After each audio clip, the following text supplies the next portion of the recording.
What is going on, everybody? My name is Neil Villapiano, and I'm the host of the Devil's State of Mind podcast right here on the Hockey Podcast Network that covers all things New Jersey Devils. Now, you may be asking yourself, well, if that's the case, why are you not doing the live watch-along of the Devils game tonight? Well, there are a couple of reasons. Number one, the Devils are on the road. That's the first reason. Number two, they're on the West Coast, which means the game starts at 10 p.m. Eastern time, 7 p.m. Pacific time. And for somebody who obviously is a diehard hockey fan, I want to be able to have a pretty decent amount of energy to be able to watch the game later on tonight. So for the West Coast, it's going to be a little bit difficult, but there actually is a pretty big game that's going to be happening, as you can obviously tell from clicking on this video. And if you've clicked on it, welcome. Make sure to leave a like as well and subscribe to the Hockey Podcast Network YouTube channel so you don't miss any new hockey content. We have the Vegas Golden Knights against the Toronto Maple Leafs, which puck drop will be a little bit after 7 o'clock. For those of you that want to know where you could watch the game, TV-wise, in Canada, you could check it out on TSN4 or on ESPN+. In the United States, you can check it out on 18 TSN RM or ESPN Plus as well. So we have a really, really awesome stream for you tonight. This is actually the first of two watch-alongs that we're going to be doing tonight. So we've done a bunch of live watch-alongs. I've been on a bunch of them if you've seen some of the previous ones that we've done, but we've never actually done more than one live watch-along in a single day. This is the first of two. The second one, which will be coming up in about 3 hours from now, a little bit basically right after the game between the Golden Knights and the Toronto Maple Leafs, will be the New York Rangers versus the Vancouver Canucks. And some of the other boys from the Hockey Podcast Network, Dylan Kaiser, who covers the BC Hockey Podcast, we'll be doing the live watch along for that one. So make sure you stick around and check us out here for the next 6-7 hours of your time to check out some live watch alongs as we give you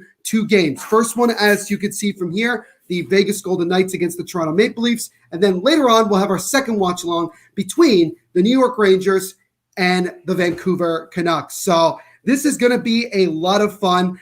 We posted a pin question saying who is winning tonight. We would love for you guys to give your guys predictions, who you think is going to win, anything that you'd like to put out there. And if you have any questions or anything you want me to talk about, feel free to leave them in the comments because, I would love to interact with you guys. I've done these before and I really love interacting with the fans and I really do appreciate it. I will say this for anybody who obviously checks me out on the Devil's State of Mind podcast, which by the way, new episodes come out every Monday and Thursday covering all things New Jersey Devils. I will certainly be doing more live watch alongs involving the Devils throughout the year. Just a little bit tougher when it's, puck drop starts at 10:08 at night. And some of you guys may actually be asleep and not watching the game. So I decided to jump on and do this game. It should be a really, really good game. We have a couple comments already. Everyday Hockey saying anyone but the Leafs. That's fair. That's fair. I'm actually wearing a Toronto Maple Leafs jersey for this game, mainly because of the fact that, number one, the Maple Leafs are the home team. And number two, I actually did a live watch along already with the Vegas Golden Knights when they played the Seattle Kraken on opening night. It was the Kraken's first ever game, and I wore that. So I decided to switch it up and wear this. I know some of my boys at the Hockey Pod Network are not going to be thrilled that I'm wearing this, but I'm sure that there will be some that will also be okay with it, including the Windy City Benders podcast. Let's go Leafs. Yeah, I mean, I feel like I want to go with the Maple Leafs considering the fact they're at home and also the fact that, the Vegas Golden Knights are pretty banged up at the moment. And by the way, I'm going to I have a bunch of notes that I've written down for this that I want to get to before puck drop, which is again in about 15, 20 minutes from now. But yeah, the Toronto Maple Leafs are definitely looking to try to continue on with the pretty solid play they've been playing with so far. The Windy City Benders podcast, by the way, covers the Chicago Blackhawks. My guy, Zach Jerome, actually, he was on a live watch along with myself when we watched the Devils take on the Chicago Blackhawks at the Prudential Center in New Jersey for the Devils' first game of the year, their home opener. It was a great one. We had over 1,000 views on that one. I would love to be able to get over 1,000 views for this one as well. It's just going to be me, ladies and gentlemen, tonight. I've done several of these on my own. I really do enjoy it. I obviously also really enjoy, working with the guys as well. So again, if you have any questions or any comments, feel free to leave them in the comments. My guy Isha or the City Life Project saying Toronto about to get embarrassed. I don't think they'll get embarrassed considering how depleted Vegas is. But then again, hockey is a magical, unpredictable sport, and you really don't know what's going to happen. He also says, I'm here all night to rip on the Leafs. Yes, with Isha being from the Vancouver Islands area, he likes a lot of teams, but the one team in Canada he does not like, without a doubt, is the Toronto Maple Leafs. So that's there. And he also says, we want your wine presentation. Okay. Well, for those of you that have not seen live watch-alongs with myself here on the Hockey Podcast Network YouTube channel, I like to have a little bit of wine every time I do a live watch-along. And this is not just any type of wine. This is actually my family's homemade wine. I usually drink red, but I can only find white, and I found it in the fridge. So that's kind of what I decided to go with here. Not really sure exactly what year it is, but it's still going to be very good. So I'll be drinking that throughout the live watch along. We've been making wine for very, very long, well over 100 years. And it's something that I'm very proud of. We just finished up making the wine for this upcoming year, 2021, about 2.5 weeks ago. Actually, more or less, we started the first day that we did wine this year. We started about a month ago, and then we finished up the week after. So we've been pushing about a month now since we finished up the wine. And, shout out to my dad, or as people like to call him, Papa Villapiano, as he just showed me. What do you need? You want some wine? I have it right here. Okay, great. I have white. I'm changing it up a little bit. As you can see that, I don't know if you guys could hear, but that was my dad. And some people call him Papa Villapiano. Isha, I'm like I said before, hit me up on DMs because my dad definitely says he wants to jump on the Soda Pod for an episode to talk about it. So we'll discuss that later on. But yeah, that's definitely something. It's kind of been my shtick since I joined the network, and I enjoy it. And I'm gonna have my first sip of the night. Oh yeah, that is really good. That is really good. The Windy City Benders podcast saying have to do it again soon. Talking with Zach and talking about doing live watch along. Yes, absolutely. We definitely got to do that again and everything. Hold on one second. What do you need? Do you need the? No, I don't need that. As you can see, I have it on the screen right there. I didn't know. Yes. If you're gonna make an appearance, make sure you let me know ahead of time. I was just trying to. It's fine. Don't worry about that, guys. That's just my dad asking me a lot of questions because he's always curious. He's always curious about my work. But yeah, no, absolutely, Jerome. We'll definitely do it again. Interestingly enough, I'm going to tell you guys this so that you know. And by the way, you can also check these things out on my Twitter at THENVPSHOW and my Instagram at NVPQB11. Those are my personal social medias. Starting on Thursday of this week, I'm actually going to be traveling to Chicago, Illinois to basically, I'm going to go on vacation for about a week. I got a couple of sporting events that I'm going to be checking out. I'm going to the Notre Dame game against Navy. I'm going to the Blackhawks game against the Penguins, which was originally going to be the Marian Hossa jersey, or I don't know if it was jersey retirement, or they were honoring him since he just got into the Hall of Fame, but they ended up choosing not to do that and then moved it to another day. I don't know what day they're going to move it to, but we'll see about that.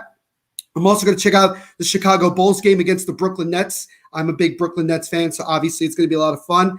I also know that the local professional women's soccer team, Gotham FC, will be not necessarily in Chicago, but they'll be about 45 minutes out of Chicago, taking on the Chicago Red Stars in the National Women's Soccer League. So there's a lot of events going on. And if you're watching, man, I don't know how we can make it work, but it would be great to meet up somewhere and potentially do an episode or two together and meet you guys in person. I would really love to do that, and hopefully we get a chance to. I'll be there for a little over a week. I'm leaving on the Thursday, not the 4th, but if I could do math correctly, the 11th of November. So I'll be there for basically about a week, and then I come back here to Jersey. Let's see some of the other comments really quickly here. It is magical indeed, talking about hockey 100%. We need theme music for this segment. Yeah, I don't know if the boys here at the network can kind of figure that out, but that would be definitely something cool. He's just saying some old school Italian music. Yeah, that would be very stereotypical, wouldn't it? Moving on, the Windy City Vendors podcast saying, haha, yes, yep. I mean, yeah, this should come as no surprise that the Italian stereotypes tend to come out, especially when I'm doing these, and my hands are already moving. We haven't even started yet. Isha's actually asking me a question. Is Vegas going to run the Pacific Division, or are Calgary and Edmonton legit teams? I will say this one with 100% certainty. Vegas is not going to run away with this Pacific Division. It is by far one of the worst divisions I've ever seen. I mean, this is like comparing it to the NFC East in the National Football League. This is bad. Like, there's just not very much competitiveness going on. I think most likely it's going to come down to the Battle of Alberta to kind of give us an idea as to, who's going to end up winning that division. My money is on Calgary, especially if they get a potential superstar in a trade from Buffalo. I think that they would become the odds-on favorites to win that division. And I talked about this when I was previewing, when I did my preview episode of Devil's State of Mind. I previewed the whole NHL. And if you haven't checked it out, go check out that episode. I said to everybody that I believe that Calgary was going to end up being the team coming out of the Western Conference to make it to the Stanley Cup Finals. I believe, and you look at the way that they've come out so far, they've come out here with a mission, and that team is for real. Jakob Markstrom has been absolutely phenomenal. Johnny Gaudreau is Johnny Gaudreau again. Andrew Mangiapane has been flawless. And even though Kachuk's gone up to a slow start, if he starts to get going, they're just getting they're just continuing to be more and more of a problem. I saw them in New Jersey last week when Blake Coleman made his return to New Jersey. The Flames were up 4-0 within the first 15 minutes of that game. Granted, the Devils played like absolute garbage in that period, but the Flames looked really, really good. And I think that Sutter has done a tremendous job so far, and I think he'll continue to do a tremendous job with that team. So they're definitely a team to keep your eye on. He's just saying Calgary looks great, and their scoring threats have not even started buzzing. Right, exactly like I said. They're not even at full capacity when it comes to their offensive capabilities. Once they get that going, it's just going to get really difficult for a lot of teams in the NHL to play the Calgary Flames.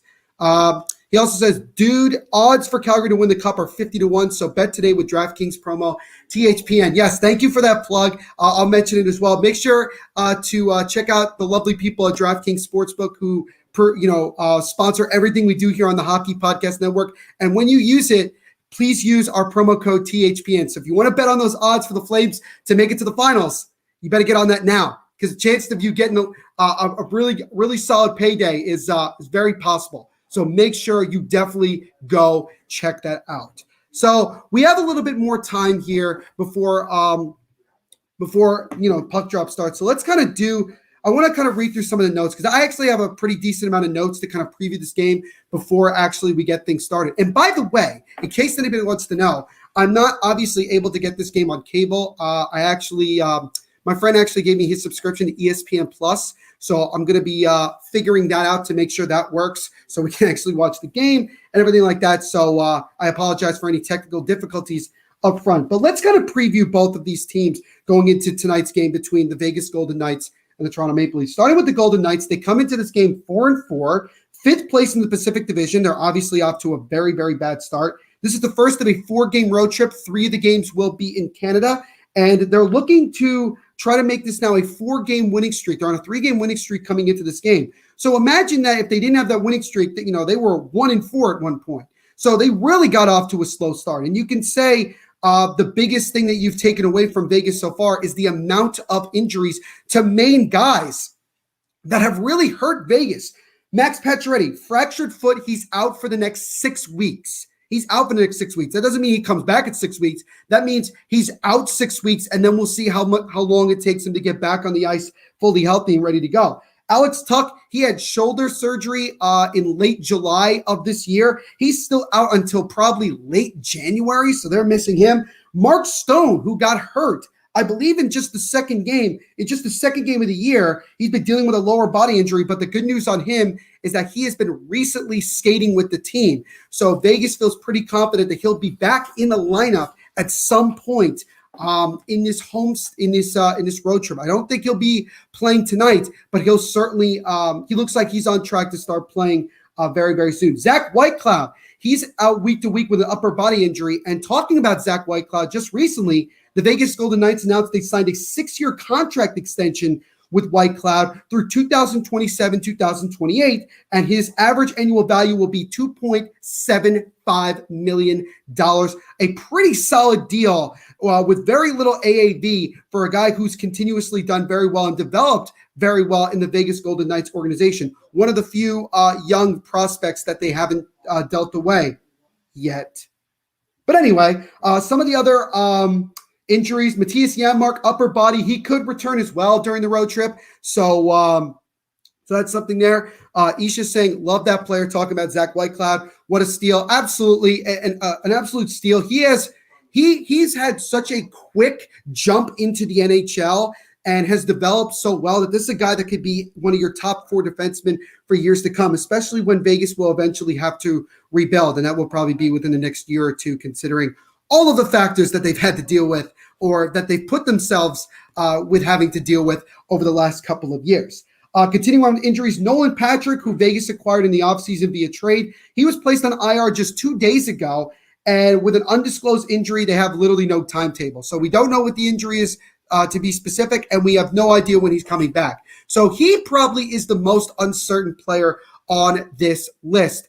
But unfortunately, we got some more bad news from Vegas' side. William Karlsson will be out 4 to 6 weeks with a broken foot. So that is obviously very unfortunate for the Vegas Golden Knights. Karlsson being, one of their top guys, continue to be one of their top guys, and he is going to be out. So that is very, very unfortunate that he will not be in the lineup. So again, a lot of injuries for Vegas. They are a very depleted team going into this game. They still have a decent amount of talent. They still have really solid goaltending with Robin Lehner, who will be making the start tonight for the Vegas Golden Knights. But at the same time, it's going to be rough. And it might show its effect in this game. And we will see what happens once this game gets underway. So again, the other big thing that I should mention as well, talking about it from, actually, we're going to shift to the Toronto Maple Leafs because I just went through my stuff with the Vegas Golden Knights. They're 4-4-1, 5th place in the Atlantic Division, second of a 5-game homestand after getting a win against the Detroit Red Wings a few days ago. They're looking to win tonight, which would give them a 3-game winning streak. And that's something that Toronto wants to start, winning more, getting to the level that they know that they're capable of playing with the amount of talent they have on the roster. He's just saying, do they have the depth to take on a struggling Toronto? Well, Toronto has been struggling, but recently they've started to get going a little bit more, and we'll see if Toronto's leaning more in the right direction or still kind of sputtering left and right. These are two teams that, when you look at the beginning of the year, you'd say definitely Stanley Cup contenders. Right now, neither one of them is in a position where they look like they have any shot of even making a long run in the playoffs, especially Toronto, who hasn't made the second round of the playoffs in a very, very long time. Going back to it, the biggest news for the Maple Leafs is that a couple of days ago, actually, this past Friday, they signed Morgan Riley, their defenseman, to an 8-year extension. I have no idea where the money is coming from Toronto, how they continue to be in cap hell, yet they can still give out contract extensions to guys like this. The average annual value of the contract is $7.5 million. It will start next year because Riley was going to be an unrestricted free agent at the end of this year, but now he'll be locked in Toronto for quite some time. According to TSN, the contract includes a full no-move clause, and in the final 2 seasons has a 10-team no-trade list. So that's something to keep in mind. The Maple Leafs will have just over $6 million in cap space next year. And the main priority is to obviously try to probably lock up Jack Campbell, who's making $1.47 million this year. And considering that they let Freddie Anderson leave in free agency, and Freddie Anderson is off to the best start of his career with how well he's done with the Carolina Hurricanes, the Maple Leafs cannot afford to let another goaltender who's been very, very solid and shown to be a number one go out the door. So that's something to definitely keep our eyes on as the season progresses. Do they end up getting an extension before we even come close to free agency? I think that's something to keep in mind. Isha's saying Riley takes a discount. He's unreal. Good Vancouver boy. Yeah, I mean, he's been a He's been a very, very good two-way defenseman for so long. He's been with the Maple Leafs even before they got the likes of Matthews and Marner, and he's been through a lot, and he finally gets rewarded. That definitely is somewhat of a pay cut, but still, $7.5 million per year. It's not a bad deal. Here's the thing. I have nothing against the deal. The thing that confuses me is just where is Toronto getting the money from to somehow be able to keep these guys? And this just proves that the salary cap, to me, means nothing because everybody's gotten away with it one way or the other. It's crazy. He's just saying, unlike selfish Tavares and Marner, Ontario boys don't care about winning, just money. Okay. So again, you can see how Isha has an axe to grind with certain players from certain regions of Canada and playing for certain teams that he does not like. So that is kind of the situation that we're in. We're about 2 or 3 minutes away here, ladies and gentlemen, from Puck Drop. Again, if you're just joining in, my name is Neil Villapiano, and I'm the host of Devil's State of Mind podcast here on the network, which covers all things New Jersey Devils. But I also am just a huge hockey fan, and I'm excited to do this live watch along with you guys between the Vegas Golden Knights and the Toronto Maple Leafs. If you are a fan of the Devils, I will mention to you right now that the Devils are playing tonight at 10 p.m. Eastern against the Anaheim Ducks, the first of a 3-game road trip. And 2 of the 3 games, this one tonight and then the next game against the Los Angeles Kings, will both be on ESPN Plus only. No MSG, no streaming, nothing. The only way you could watch the game is on ESPN Plus. That is the world that we live in now, with the fact that that ESPN now holds most of the exclusive rights to nationally televised NHL games. So that'll be fun. I believe Leah Hextall will be the main play-by-play voice for that game. So that should be fun to watch, because I'm a fan of Leah Hextall. I think she does a very good job. I've seen her cover a lot of college hockey games, so everything like that. But going back to this game tonight, as of right now, and I actually have using Flash Score, which obviously these guys are great. We do have the starting lineups at least for this game. So if you I'm assuming obviously you guys can see him. It's going to be Jack Campbell in net to start for the Toronto Maple Leafs. Riley and Dermott will be the 2 defensemen on the back end, and then Bunting, Matthews, and Nylander will be the top 3. And then for the Vegas Golden Knights, it's going to be Riley Smith, Brett Howden, and Jonathan Marchessault as the 3 forwards. The 2 defensemen are Pietrangelo and Haig, and then it's going to be Robin Leonard in net for the Vegas Golden Knights. So those are going to be the starting lineups. And here's a quick look, if you can, of the lines and everything like that. So that's something to keep in mind here. But we are just about ready to get this game underway, as both teams are about ready to drop the puck to get this one going. He's just saying, how long until Matthews ends up in Arizona? Honestly, my friend, I would give it another 2 years. I think that when his contract comes up, I think that there's going to be the temptation for him to go there. I think Arizona's going to put the full court press on, especially if they can actually develop and build a team and kind of go from there. And with that, ladies and gentlemen, after making that comment, we are now underway in Toronto between the Vegas Golden Knights and the Toronto Maple Leafs. So the biggest thing for me when I watch hockey, no matter whether it's my team or just games in general, I like to see how teams get off to a start. As Nylander comes in on a partial breakaway, and he takes a shot, and it's stopped by Leonard, and the rebound try by Bunting is deflected up into the mesh. Wow, an already impressive start by Toronto. It started with Matthews getting the puck at center ice, backhand pass to Nylander, got a step on the defenseman, and he actually tried a little bit of a toe drag, went top shelf on Robin Leonard, but Leonard with a good job to keep the glove up high and make the save. So Toronto, just 20 seconds in, was nearly able to find the back of the net. Dylan Kaiser, who actually is going to be doing the live watch along for the New York Rangers, Vancouver Canucks games. Do you feel dirty wearing that jersey? Well, I mean, it is pretty dirty. I haven't worn it in a long time, but it's okay. I mean, I'm a big jersey buff, so that doesn't really bug me that much. The only time I'd feel dirty wearing a hockey jersey is probably a Rangers jersey, for obvious reasons, being a Devils fan and covering the Devils. That would probably be the only one I would feel dirty wearing. This one could go either way, but I understand. Again, Dylan being really good friends with Isha, both of them not fans of the Maple Leafs at all. And I don't blame them. I quite frankly don't blame them. So we're about a minute in here to the first period, and So far, the Maple Leafs have gotten off to a good start, a couple of good opportunities, lead 2 shots on goal. And again, we'll see how Vegas looks with a depleted roster. And also, Pete DeBoer said in the morning skate talking to the press, he said that he's going to be doing a lot of line changes for this game. So there's going to be some guys paired together that haven't really played that much together. So that could be a major factor when it comes to chemistry and how the guys play on the ice.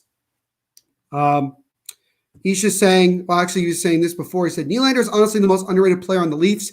Yeah, this man honestly doesn't get enough credit because of the amount of talent that he plays around him. But I feel like if he went to another team and was, the top guy, the main guy, he would be appreciated much, much more. Considering the contract he just signed, I don't know if they're still talking about Toronto will eventually move on from him. Wouldn't be surprised if they wanted to make a big deal or something like that, or had to move some salary. I wouldn't be surprised if he was the guy that ended up going. So, but he's definitely underappreciated at times in Toronto, and he's definitely undervalued a lot. And I would like to see him actually get more recognition because Billy Willie Nylander is definitely a talented player. He also says, uncanny, and I still feel dirty wearing anything Leafs. No, that's fair. And again, I'm unless I was a Boston Bruins fan, living in the United States, I don't really see how it feels that bad. It's actually a Reebok jersey as well, so that shows you how old this is. But yeah, I haven't worn this in years. I think the last time I remember wearing this was I was in a college class. I think that was like the last time that I remember doing this. Dylan saying, Neil, you're absolutely killing it. Thank you, man. I appreciate it. I appreciate all of you guys jumping in and checking this out. And if you're here, make sure to leave a like, leave a comment, and I'll show it here on the screen. Also, subscribe to the Hockey Podcast Network YouTube channel. We just reached over 300 subscribers. We're trying. Obviously, our next goal is to get to 400. So let's keep it up, guys. I would really, really appreciate your guys' support here. Let me just quickly update Flash Score as I continue to do so. So yeah, we're about 3.5 minutes into the period here, and so far, Toronto's had the bulk of the chances. Vegas has had some struggles, really just holding on to the puck. And Toronto looks like that they're poised to strike first as Tavares with the puck behind the net, off to the newly signed Morgan Rielly to that new extension, like I mentioned. Is now William Nylander with the puck. So he tried to make a pass, got blocked, and now he wraps it around, and Morgan Rielly coming up in the play was able to get it, but then it was knocked away by a Vegas player, and then Vegas is able to almost clear the puck, and Vegas is having trouble just getting it out of the zone. He's just saying, I'd rather wear Team USA gear than the Maple Leafs. Has a shot by Matthews actually hits the crossbar as he beat Robin Lehner, but he didn't beat the post. So again, another really good opportunity less than 5 minutes into the game for Toronto, but they can't cash in, and it does feel like it's only a matter of time here, guys, before the Maple Leafs strike first. I would be surprised if they were not leading at some point in this period, because they have really, really dictated the pace and are just a step in front of Vegas right now. Dylan saying, Neil, you're absolutely killing it, like I mentioned before. Thank you, Dylan. I appreciate it. This is just still a great guy. I'd rather wear Team USA gear than the Maple Leafs. That is a bold statement considering how passionate of a Canadian hockey fan Isha is. Obviously, when the Olympics come around, and we're going to be doing live watchalongs for that, it's going to be fierce. We're all friends and coworkers at the network, but once the Olympics starts, there's going to be some battles. There's going to be some battles 100%. So Maple Leafs come down the wing here 3-on-2. Jake Muzzin with a pass in front to Matthews is stopped by Leonard, and the rebound try is cleared away as Toronto again in the offensive zone. Bunting. Now to Muzzin, who throws the puck in the net, and again it's stopped by Robin Lehner, who has been busy early here in this one. Dylan Kaiser saying best jersey in the league. I'm assuming he's talking about potentially Vegas. I mean, the Vegas Golden Knights, since they got in the league, have had one of the best looking jerseys in the league. The gold one as a shot here, a slow shot there by Andre Kasha, stopped and held by Robin Lehner. The Vegas Golden Knights for the last several years have had one of the best looking jerseys in the NHL. Their gold one, their alternate gold one, I didn't like it at first, but it's kind of grown on me of late. But yeah, they do have some very, very good uniforms, and I'm really impressed with what Adidas has done for the most part with hockey jerseys in general. And obviously they've been able to, really get off to a good start with some expansion teams with Vegas and now Seattle. I think that Vegas has always had one of the better looking jersey NHL, and I could definitely go to that. He's just saying, no judgment, Neil. It's a nice jersey, but being from BC, you just can't. No, I get that.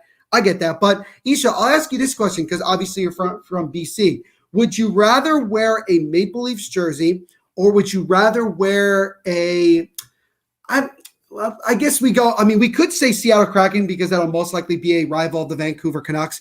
But how about like a Calgary Flames jersey or an Edmonton Oilers jersey? Like what, is there any other jersey other than Toronto that you despise wearing? As a pass in front by Spezza to Nick Ritchie is stopped by Robin Lehner. Another really good point blank opportunity for Toronto. But again, Robin Lehner making the save.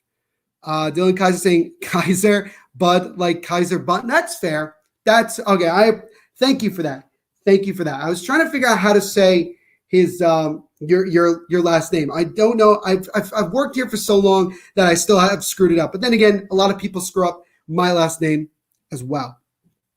As another try here by Kerfoot is stopped by Robin Lehner. And again, Vegas just having no sort of good things going for them, particularly defensively. They're just allowing Toronto to do whatever they want, and they haven't even had a chance in the offensive zone. And as soon as I say that, they take it in as if Evgeny Dadonov gets hit to the boards and loses the puck. And now Toronto takes the puck, and they're looking to try to get out of their zone. And now they will be able to, as Vegas goes for a change. He's just saying Maple Leafs. And he goes, you don't even need to continue. And he says Montreal. All right, see, I can see that. I can see how, again, as well, like that. Dylan's saying you still messed it up. All right. I'm going to say it, and you can tell me in the comments if I said it wrong. K-Zer. Please tell me that was right, because I'm just going to read what you put here, because, again, he said it's K-Zer, so I'm really hoping that was right. And I do apologize, Dylan. You are one of my boys. I do apologize that I mispronounced your last name. As a shot there by Vegas is blocked in front. As now Vegas finally is able to control the puck. It's Pietrangelo with a shot, but that shot gets blocked, and then Austin Matthews clears it out of the zone. So now Toronto once again in their own zone, just trying to get it out. Morgan Riley with it, passing over to Matthews. Now Matthews with a lot of room, dumps it off to a streaking Morgan Riley down the left side. He comes in, takes a shot, and that one is stopped by Leonard, but he couldn't control a rebound. Luckily, a Vegas player was able to get there to clear it. As now Dermott with the puck. Dermott at top of the point to Mikheyev. I believe that's Mikheyev. It's Travis Dermott with the puck, and he gave it over to Morgan Riley, but that shot got blocked. Another opportunity here as a shot is stopped by Leonard and cleared to the side. The shots are right now 6-0 in favor of Toronto. There's now Engvall with a pass in front that's blocked. As Alec Martinez, who just recently came back from injury, has the puck, but then he loses it. And again, just really good job here by Toronto, particularly on the forecheck, as they're really just giving Vegas a lot of fits in the D zone. As a long streaking pass to Spezza is missed, but Nick Ritchie's able to get there to negate the icing. It's now Wayne Simmons, the Wayne train with the puck now. Over to Ritchie. His pass is taken away. And now Spezza with it. Spezza behind the net with a pass in front to Simmons, and he couldn't get enough of it to poke that puck in as it was taken away. Now Vegas with it. Vegas with a pass in front is blocked, doesn't even get to the net. And now Spezza takes it away for Toronto, and Toronto's just going to be able to clear it out.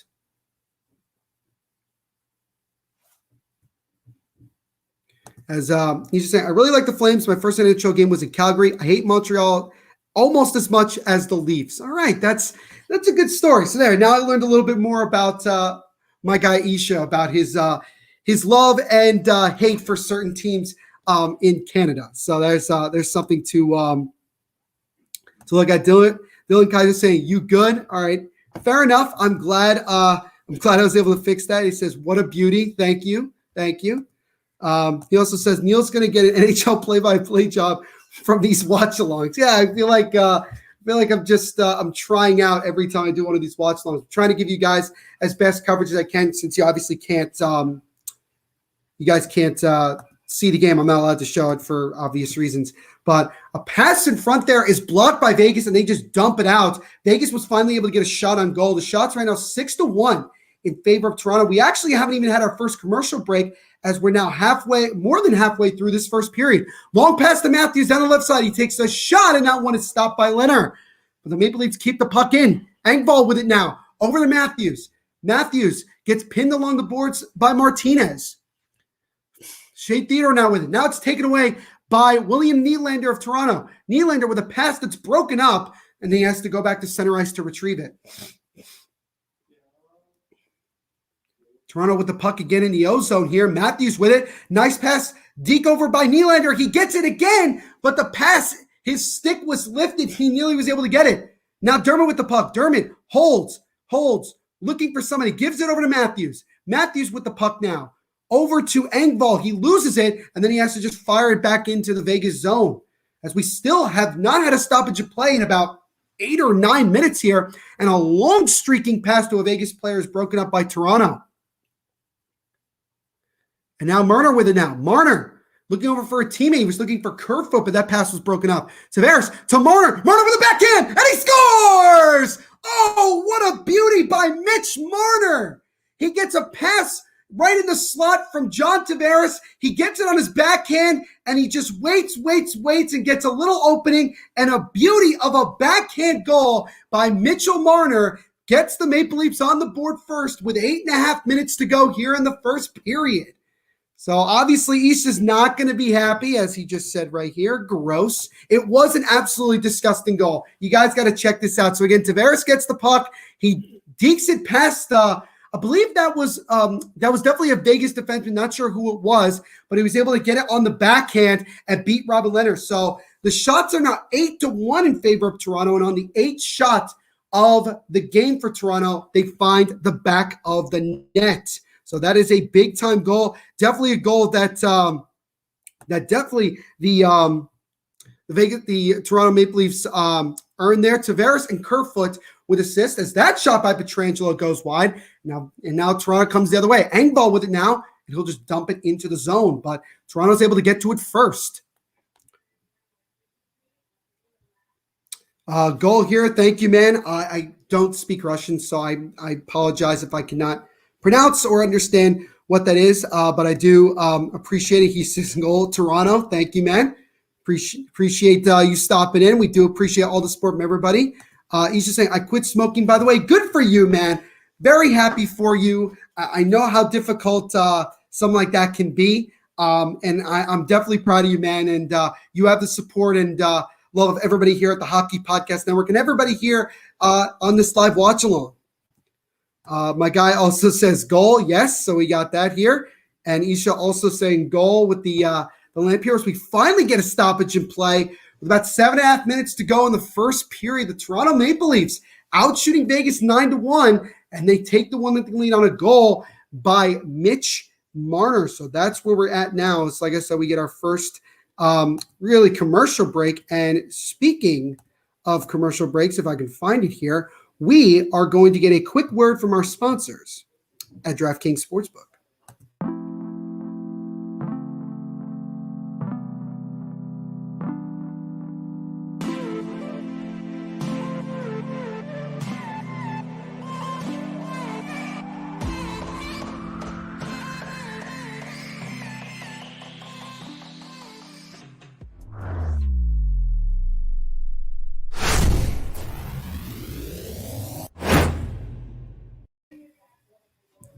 So again, shout out to our good friends, our good sponsors at DraftKings Sportsbook. Again, make sure to use the promo code THPN when you sign up with DraftKings. We would greatly appreciate it. Isha saying, look at my profile picture, which you can see right there, guys. I haven't smoked since 2. Fair enough. That is fair. As you can see, I'm also a pretty oblivious person, especially when I'm doing these live watch-alongs. But we're having fun here, guys. We're having a lot of fun. And again, thank you to everybody who has jumped in and out and who has sat here the whole time with me during this live watch-along between the Toronto Maple Leafs and the Vegas Golden Knights. Toronto, on a goal by Mitch Marner, leads with about 7.5 minutes to go in the first period. My name is Neil Villapiano. I'm the host of the Devil's State of Mind podcast on the Hockey Podcast Network, which covers all things New Jersey Devils. We post new episodes every Monday and Thursday. You can follow us on Twitter at Devil State and also on Instagram at Devil State of Mind. And also make sure to like us on Facebook as well at Devil State of Mind Podcast. So those are a couple of self plugs for myself and things I do. If you're looking for the Devils game, it's not what you would normally expect at 7 o'clock Eastern time. They're on the West Coast against the Anaheim Ducks starting at 10 o'clock. Now, it looks like to me Vegas actually took a penalty, I believe, as Kolasar was in the box and now he's skating back to the bench. So I'm not sure exactly what's going on here. Again, I have the game muted, so let's see here. Show you guys the statistics tab really quickly. The shots are now 8-2, in favor of the Toronto Maple Leafs. Here, the shooting percentage, block shots. Right now, Robin Lehner's been the busier of the two goaltenders for obvious reasons. So here are some of the other things here. Faceoffs are pretty even. Giveaways, yeah, Vegas has they've given up the puck way too many times early on, and as a result, Toronto's able to take advantage of it. So those are some of the stats for you guys to check out here. And again, Mitch Marner with the goal, 11 and a half minutes into the game. John Tavares and Alex Kerfoot got assists on that. So the faceoff will be to the right of Robin Lehner. And it looks like no penalty was called at all. So I'm not really sure exactly what transpired there. But again, we're still at even strength here.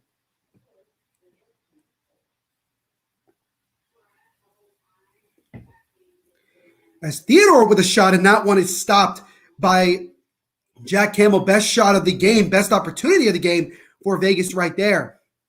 Is now Vegas in their own zone, just trying to get it out. Blake Martinez over to Roy. Roy now with it now, comes to center ice, weaves his way through, drops it off for his defenseman, Kolasar, but then it's ended up taken away by Toronto, and now they'll regain the puck and take it back the other way. The Toronto player with the puck now, he just kind of dumps it into the zone. As right now, basically, I would say the puck's just kind of gone back and forth. Both teams just trying to settle it, but neither can get anything going. I was just saying, can you keep the statistics tab up? It's super helpful. Yeah, absolutely. So we'll keep it. We'll keep that up. So let me just let me get it for you guys. So here we go. Hopefully you guys can see it. If you guys, if it looks good and everything, please let me know in the comments so I can interact with you guys and give you guys the help that you need. Try to help you guys as much as possible here. As Pietrangelo with the puck now for Vegas. 6 minutes to go here in the first period. 1-0 Toronto on a goal by Mitch Marner, John Tavares, and Alex Kerfoot with assists. So now Wayne Simmons takes the puck for Toronto, and he goes down middle of the ice, dumps it off to his teammate, and we get a stoppage of play for an offsides, and they'll have another commercial break here. So again, Toronto continuing to dictate the pace as Vegas really is just off to a slow start, and they definitely look like a team that has been pretty banged up and maybe is lacking some confidence. Even though they've won 3 in a row and they've gotten some things going, just the fact that they've dealt with so many injuries, which obviously is not really a good excuse, but still, you could see a team that is definitely facing a Maple Leafs team that feels just as confident and has shown it with the hot start that they've been on in this game. So that's what we've seen so far in this one. And while we have a moment here, during the first intermission, what I was actually going to talk about is the situation with Jack Eichel, because it does involve the Vegas Golden Knights. There's a lot to digest from this Jack Eichel situation as to where we are now, and I'm going to talk about it in pretty great detail. And if you guys have any questions about anything, whether it's with Jack Eichel, whether it's about the game, or anything like that, make sure to leave it in the comments. I will show it here on the screen, and I will be more than happy to answer any questions that you guys have. So again, I feel like I'm not really surprised that Toronto is off to the start that they're off. They usually are with the amount of offensive firepower that they have. I feel like that they are a team that when they get everything going, they just have so much tremendous chemistry. These guys have played together for several years now. They just know where they're going to be. You've seen it. If you have a chance to watch the game, you can see just how things have gone so far for Toronto. And then, when you're Pete DeBoer and the Vegas Golden Knights, it's a question of simply, what changes can the can Vegas do right now to kind of slow things down? They got to start getting a little bit more physical, I think, because the physicality of Vegas, and they do have some physicality, I think could slow down the offensive and the speed that Toronto has, because Toronto has a lot of speed throughout their entire roster.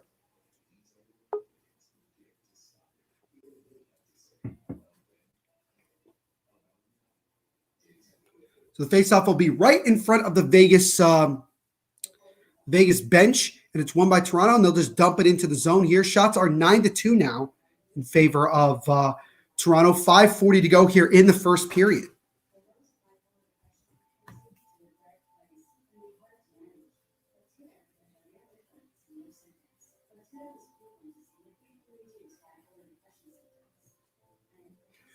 So Toronto continuing to have the puck in the zone here, but it's eventually taken away and cleared by Vegas.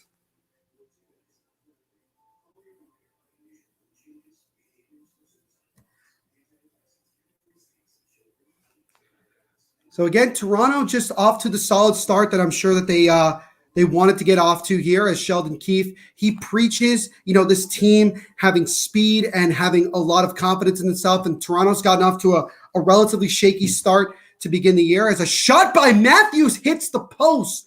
Great pass in front by William Nylander to Matthews, and Matthews was able to beat Robin Lehner, but he couldn't beat the far post. So really, when you look at it, Toronto could easily be up 3-0 right now, because they've had two chances where they've just rang it off the pipe. And they have really, really, really gotten off to the type of start here. This has been an excellent first period by the Toronto Maple Leafs. The faceoff is won here by Toronto. Give it to William Nylander with a shot, and that one is stopped in front. A little bit of a scramble, but then Toronto regains the puck. It's a one-time shot. It's stopped by Robin Lehner from William Nylander, as Maple Leafs continue to keep the puck in the O-zone, but then Vegas is able to get it out as Chandler Stevenson comes down the left side, tries to make a pass, and a tip in front by Carrier is stopped and held by Jack Campbell. And Campbell finally getting a little bit of action here, just the third shot on goal. Good pass from Stevenson, but Jack Campbell makes the solid glove save. He's just saying, rooting for Vegas, but thinking 4-2 Toronto win. And it seems that way with the way this game is going so far.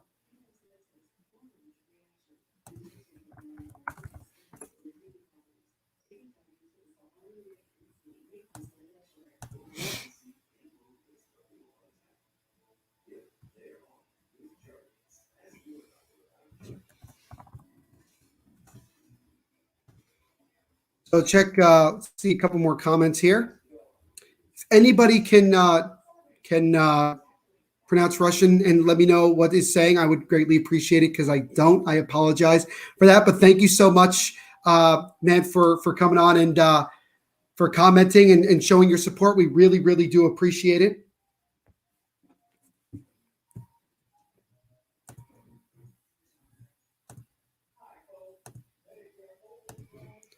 So yeah, we're about 4.5 minutes to go here in the first period. And again, the Toronto Maple Leafs just continuing to really dictate the pace.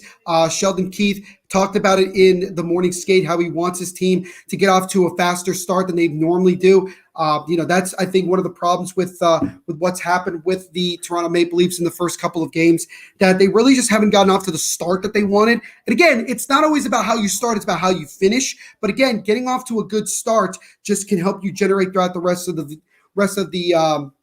game. And I think if you're Toronto, you got to be a little bit frustrated that you've had a couple chances as well that have hit off the pipe, because otherwise you could be up 2, maybe 3-0 and really put yourself in a position where you're putting this game out of reach before it even really gets going. But having a multiple goal lead like that could really, really be a problem, especially when you still have another 2 periods to go. But if Toronto continues to play like this throughout this game, Vegas has very little to no chance. So Vegas has to find a way to start, shoving Toronto's game right back in their face. And yeah, they do have a lot of injuries to a lot of their star players. There's a shot there from Shea Theodore is blocked in front. There's still no excuse. Next man up. Guys got to start, create some opportunities going the other way. And so far, Toronto has frustrated Vegas at every single step. Matthews top, very good. That's awesome, man. Yep. As Shea Theodore with the puck now, he dumps it out of the zone. Toronto has to go back and get it. About 4 minutes to go here in the first period. Still 1-0 Toronto on a goal by Mitch Marner, John Tavares, and Alex Kerfoot got assists on it. As that shot there is blocked in front. As Toronto still with the puck here. A backhand try in front by Kasha is stopped on a sprawling save by Robin Leonard. As Kasha looking to try to surprise Leonard there, and he caught him a little bit off guard, but Leonard was able to get enough of it to make the save. Otherwise, Toronto would have had themselves a 2-goal lead. Now Riley Smith with the puck, and that's broken up by Toronto. Jake Muzzin with it now, gives it over to Kerfoot, and Kerfoot will dump it in and looks to go for a dump and chase. As Tavares the puck is just out of reach of Tavares there. Kerfoot now with it, now Marner getting pinned along the boards, but he regains the puck, used a power move, looked for a backhand try, but it was stopped. It's now a pass out to the top, and the one-time shot is blocked in front. So Vegas obviously getting a lot of block shots considering the amount of chances that Toronto's had. Kerfoot with a pass to Marner. Now Tavares back to Marner in the slot, and the puck skipped over his stick. Marner had so much time there, but the puck just hopped over his stick. He would have had a one-time shot. But I also would like to say, I would like to be a little bit critical there of John Tavares, who got the pass from Mitch Marner, and Tavares had some room and had enough time to take a shot there, but he ended up passing it, and the pass was too much to Marner on the back end. Toronto win today. Well, they're already off to the good start. They're already winning this game 1-0, but they got to keep it going here because Vegas, even with some of their guys injured, still have a really solid amount of talent, can score at any time. So the faceoff goes right back to Leonard. He'll cover it. 13-3, the shots are in favor of the Toronto Maple Leafs. This has continued to be a really, really good start here. Leonard is 6-5 on the season. He has definitely gotten the bulk of the load. And, with obviously Vegas trading away Marc-Andre Fleury, they made it clear that Robin Leonard's their guy moving forward. And it's up to Leonard to continue to prove why he deserves the nod and give Vegas, the positivity of showing why they decided to keep him and make him the number one. Just a little over 2 minutes to go here in the first period. Still 1-0 on a goal by Mitch Marner to give the Leafs that 1-0 lead.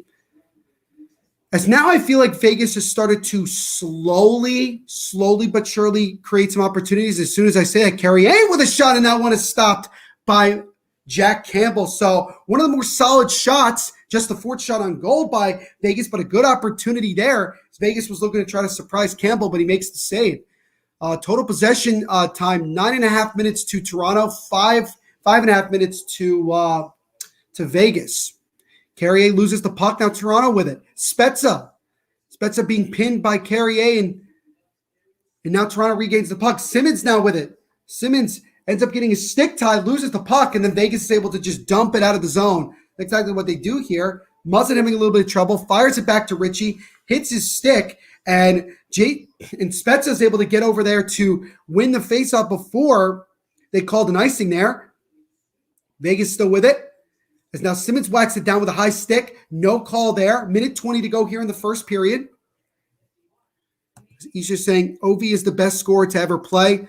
I honestly cannot disagree with that. The man just does not slow down. I think he will. I think he does have a legitimate shot of beating Wayne Gretzky for the most goals all time. As an opportunity here for the Vegas Golden Knights, a wraparound try, and he missed. Evgeny Dadonov went around the net. He actually had an opening as Jack Campbell was down on all fours, but unfortunately, he shot the puck wide. He wasn't able to tuck it enough. So Evgeny Dadonov, who's in his first year with the Vegas Golden Knights, misses an opportunity there late in this period, and that would have tied the game up at 1. That is without a doubt the best opportunity of the game so far for Vegas. Is now you start to see Vegas is coming on a little bit more. They're starting to have a little bit more success. They've been able to slow down Toronto a little bit defensively, but they still have not been able to tie this game. As Engvall with a pass to his teammate is then broken up by Vegas, and now Vegas is able to keep the puck, but Engvall takes it away as a pass just misses one of his teammates, number 64 there for Toronto. Just couldn't hold on to it enough. Now Stevenson with it for Vegas. He gets it to Pietrangelo. Pietrangelo gets it over to Marchessault. Marchessault with a long cross crease pass is broken up by Toronto. 27 seconds to go here in the first period. As Carrier with Stevenson with a pass that missed Pietrangelo. Now he gets it back. Now to Stevenson. Stevenson with it. Drop pass, that's deflected up in the air, and Kerfoot tried to get it. He missed it. Vegas keeps it in for just a second, but now they're able to regain it again. Marchessault with a pass in front that's blocked. Back out to the point, but nobody was there. That puck's going to go all the way down, and that is going to do it for the first 20 minutes of action as the Toronto Maple Leafs lead the Vegas Golden Knights 1-0 on a goal by Mitch Marner, John Tavares, and Alex Kerfoot with assists on the goal. Shots were 13-4, as I saw on the screen, 13-4 in favor of Toronto. So 3/4 of that period, you can definitely say that Toronto was by far the better team. They had 2 chances where they hit the post and they didn't score. And they could easily be up 2-3-0, but they're not. But then you saw Vegas in the last 2-3 minutes there. They were able to get a couple of good opportunities, but they could not cash in. So if Vegas, if they want to have any shot of winning this game, they got to continue to find ways to slow down that offense and create some more chances on some long passes that they've been able to have success with against the Toronto defense in order to set up some goals. So again, 1-0 Toronto after the first 20 minutes of play. I do want to remind everybody here, obviously, number one, make sure you like this live watch along. Subscribe to the Hockey Podcast Network YouTube channel so you don't miss any new live watch alongs or any hockey content that we do. We do 5 takeaways from games and other things like that, which you could see in our previous videos. This is also the first of 2 live watch alongs that we are doing tonight. Right after this game, we will be again live here on the Hockey Podcast Network YouTube channel as the boys of the BC Hockey Podcast are going to be covering the New York Rangers versus Vancouver Canucks. That stream will start around 6:45, 6:50, just a couple minutes or so after this live watch along is done. And I want to thank everybody, as always, for checking out this live watch along. I greatly appreciate it. The entire network appreciates it. And this is a lot of fun. This is like the 5th or 6th one that I've done already this year, and the season's only about a month old, and I've enjoyed every one of these, and I'm looking forward to doing more as the year progresses. He's saying, dude, he will do it 100%. We were talking about Alexander Ovechkin breaking Wayne Gretzky's record all time for the most goals in NHL history. His pace this year is insane. I mean, nobody should be surprised at all that Ovechkin is doing the type of damage he's doing at this point in his career. The guy just doesn't get old. His game doesn't slow down. He's like this lovely glass of wine. He just gets better with age. This is the Villa Piano homemade white wine, by the way, which is absolutely, absolutely phenomenal, especially for these live watch-alongs. Also, what's cool, because I should mention this, I did mention it before, but I'll mention it again. I'm actually watching this game on ESPN Plus because I'm not in market for either Vegas nor Toronto. So I'm watching this ESPN Plus. I'm watching it from the Maple Leafs broadcast, which is on TSN4. It's just kind of cool that I get the opportunity to see these broadcasts that I don't normally get a chance to see and how they present it. And TSN has done a pretty good job. I know that there's obviously a very big rivalry in Canada television rights, and I'm sure like guys like my guy Isha or Dylan can talk about it with the comparisons between TSN and Sportsnet. There's obviously some good and some bad from both sides, but I would love if there's any Canadian people in here, I'd love to get your opinion on both because I've always been curious about it. Because in the United States, you know, when it comes to hockey, we really only have the NHL Network. Now we have ESPN, which is great, but obviously we have the NHL Network. We don't have 2 different major television networks that are showing games, live games, especially throughout the entire country. So that would be something to watch. I mean, we kind of have it now with ESPN versus TNT, and we've had discussions about here in the United States which has been better. But you know, I would like to get it from a Canadian perspective. I think that would be really awesome.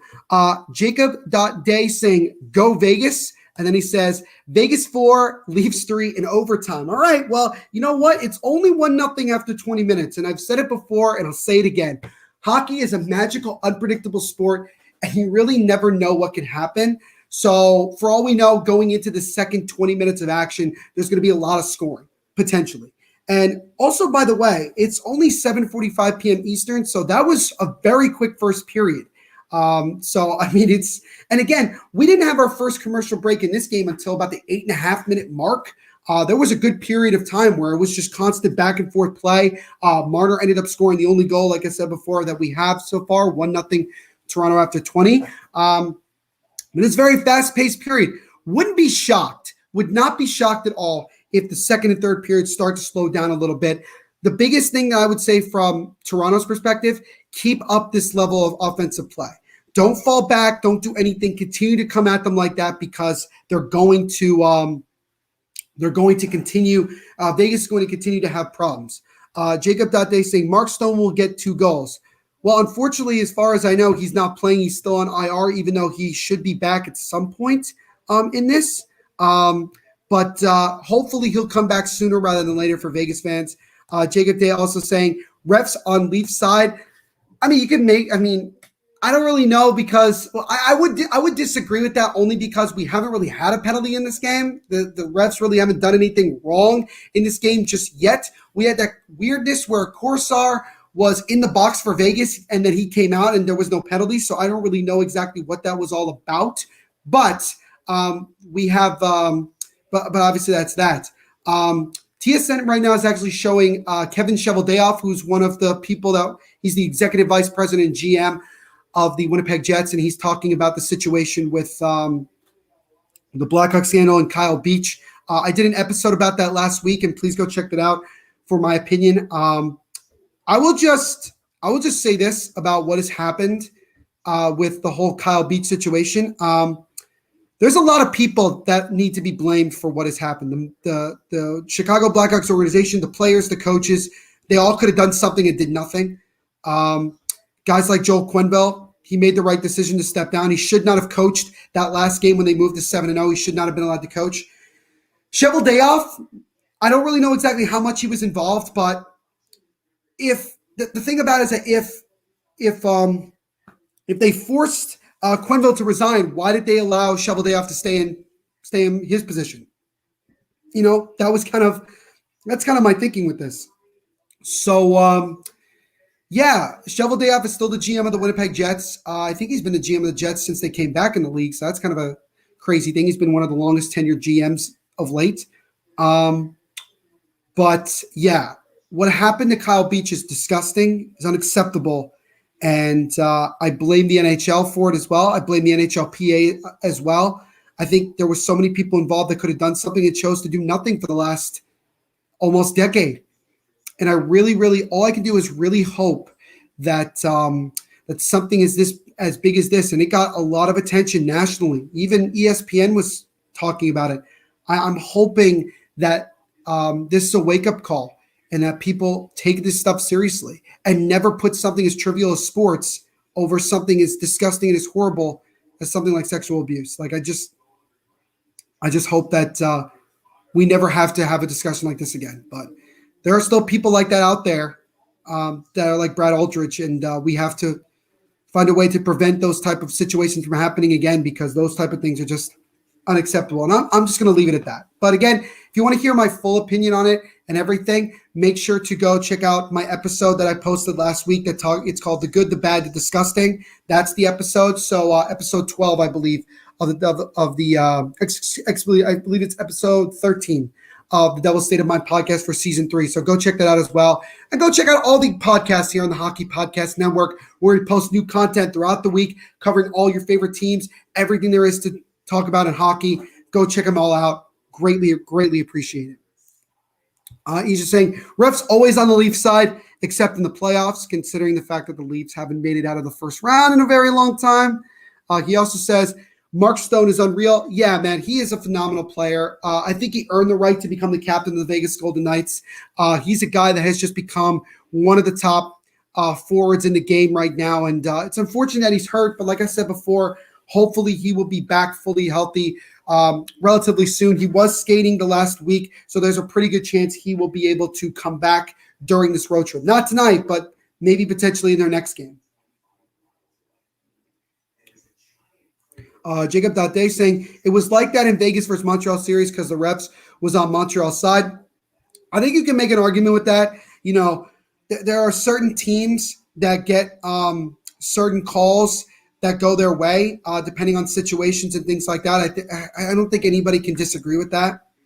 I wouldn't say like the refs dictated that entire series, but there were some calls that obviously I think could have not been called. But again, this happens all the time in all sports. I've dealt with it myself as a hockey fan, as a fan of certain teams. I mean, we all have to deal with it. He also says, talking about Jacob Day, he says, just thank you so much for subscribing to us. And again, if you're just jumping in, welcome. My name is Neil Villapiano. I'm the host of the Devil's State of Mind podcast here on the Hockey Podcast Network, which covers all things New Jersey Devils. We post new episodes every Monday and Thursday that talk about everything that's going on with the Devils. And also we talk about other things in the NHL as well, like the situation with Kyle Beach and everything that's going on with the Chicago Blackhawks. But yeah, thank you. Thank you so much to everybody who's been jumping on. This has been great. I'm having a lot of fun. 1-0 Toronto versus the Vegas Golden Knights here in this one after 20 minutes of play. A goal by Mitch Marner with assists from John Tavares and Alex Kerfoot. And we are going to take a quick break here to once again hear a word from our sponsors at DraftKings Sportsbook.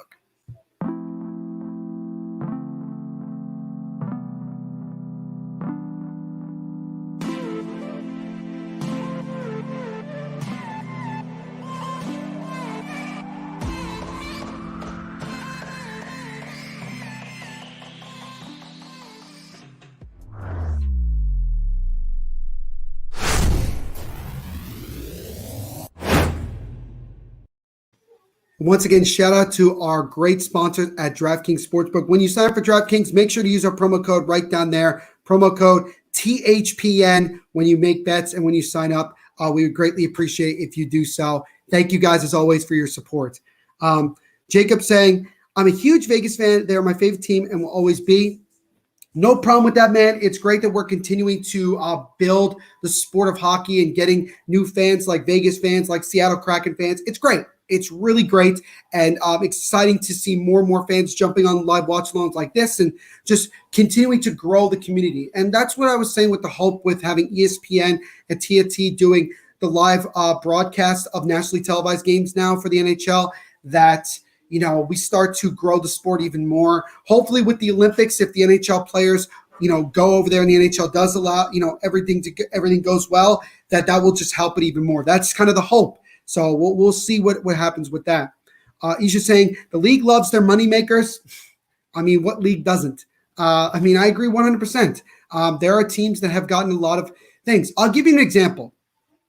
Again, I cover the New Jersey Devils, diehard Devils fan. I'm wearing the Maple Leafs jersey for obvious reasons that I'm covering this game here tonight between the Leafs and Golden Knights. I go back to 2012 when the Devils made the Cup final against the Los Angeles Kings. The Devils were down 3-1, and I thought game 4 was a little bit ridiculous because there was a situation where Brodeur had the puck under his glove. The refs allowed the Kings to continue to whack at the puck well beyond that they should have been, because I think the refs should have blown the whistle, but they didn't. But the biggest thing was this: the Devils won games. That was game 4. Devils won game 5, and then they won that was game 3. And then they won game 4, and then they won game 5. The Devils did. So it's 3-2 going back to Los Angeles. 3-2 in favor of the Los Angeles Kings. And everybody and their mother knew that if the Devils won game 6 in Los Angeles, they were going to win the entire series. They were going to go back to Jersey for game 7 and win that because Los Angeles was just crumbling. And the game gets off to a decent start. The Devils have a couple chances. And then Steve Bernier ends up boarding, forgot the name of the player, but he boards the defenseman and he ends up, on the ice. He actually ended up getting a cut on his nose, and the refs called the penalty. And I can understand if you want to call a penalty there. That's understandable. I thought they were going to call either a 4-minute or 5-minute situation, but they actually ended up calling a game misconduct as well as a couple of other calls, which resulted in basically like a 10-minute power play for the Los Angeles Kings, which was absolutely absurd. And the Kings ended up scoring 3 or 4 goals in that span, and the game was over in the first period. It was over. And it was one of those situations where you could clearly see the refs were trying everything they possibly could to make sure LA won that game, because God forbid a team from New Jersey, a small market, beats a big market like Los Angeles. So that's just an example. There are plenty of other examples that don't involve my team that you guys can share in the comments. I mean, there's tons of examples of these things, but that's just one that I wanted to share. Jacob.day saying, what's your favorite NBA team if you have one? Well, I mentioned it before, but I'll mention it again. I am a huge Brooklyn Nets fan. Now, before anybody jumps on here and calls me a front runner and says things like, oh, you've only been a Nets fan for what, the last 2 years? No, I actually have been a Nets fan my whole life since I was a kid. When they were playing at the Izod or Continental Airlines Arena in the Meadowlands in New Jersey, when they played in Newark for a couple of years when they were really bad, when they first moved to Brooklyn and had a lot of time, then made the big trade, the big awful trade. Thanks, Billy King. The big awful trade to get Paul Pierce, Kevin Garnett, and Jason Terry, and it put us back for so many years where we had to find a unique way to rebuild. Shout out to Sean Marks, who continues to be an awesome GM, to this point where now we have Kevin Durant, James Harden, and Kyrie Irving in name only, considering the situation that he's in with not getting the vaccine, but not going to go there. That is kind of the thing so that's been my team my whole life. I was actually season ticket holder for the 07-08 season. I remember the original big three of Jason Kidd, Richard Jefferson, and Vince Carter. And I've been a Nets fan my whole life. And I deserve this type of team, considering how ridiculous this team has had for several years. I'm hoping that this team is capable of winning a championship. It would be great, because basketball and hockey are the only two sports that I have not seen my team win a championship yet. And I'm hoping that basketball changes soon. So the Brooklyn Nets are my favorite team. Matty D, who has been on several of the live watch-alongs before. What's up, Matty? Hope you're doing well. What wine are you drinking tonight? I mentioned it before. I'll mention it again. I usually drink red, but today I found the white wine, and I said, why don't I switch it up a little bit? For those of you that are just joining in that don't know, I drink this wine during every live watch-along, also for after hours and other things like that involving the Hockey Podcast Network. And this wine is unique because it is the Villa Piano homemade wine that we make every year. We make it in my parents' basement. We get the grapes, and we have 2 days. The first Saturday of October, and then the second Sunday of October.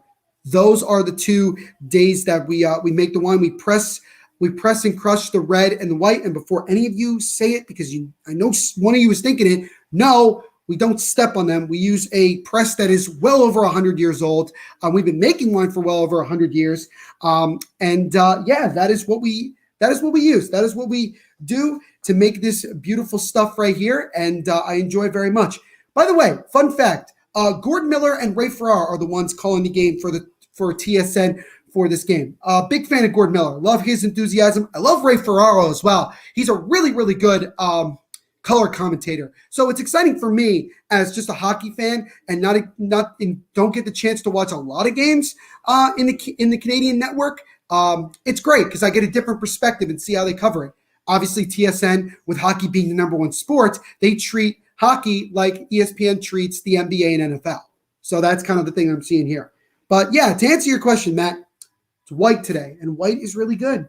Really good. Fun fact for anybody that would like to know, I actually found out that if you drink basically like a glass of wine every day, for the most part, you can lower your blood sugar. So there's a little bit of a health tip for anybody out there.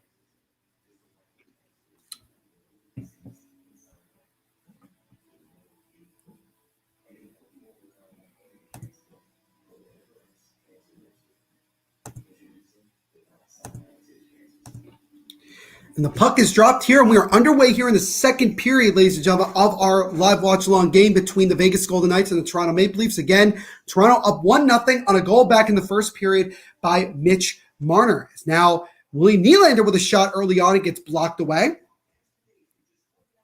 So it'll be interesting to see here how Vegas comes out. They really, really got outplayed for the most part in that period. Shots are 13-4. Right now, as Matthews with a shot is gloved and held by Robin Leonard. So we get a quick stop here, just 34 seconds into the period. But yeah, Vegas was really, really outplayed so far. Robin Leonard, he was 1-4 to start the season with a 3.28 goals against average and a .904 save percentage. Since then, he's 2-0 with a 2.40 goals against average and a .939 save percentage. So only recently has Robin Leonard been able to regain his form that has made him such a very solid goaltender. Also, I think he's an awesome person. If you haven't checked out his story and like anything about Robin Leonard, you should. You really, really should.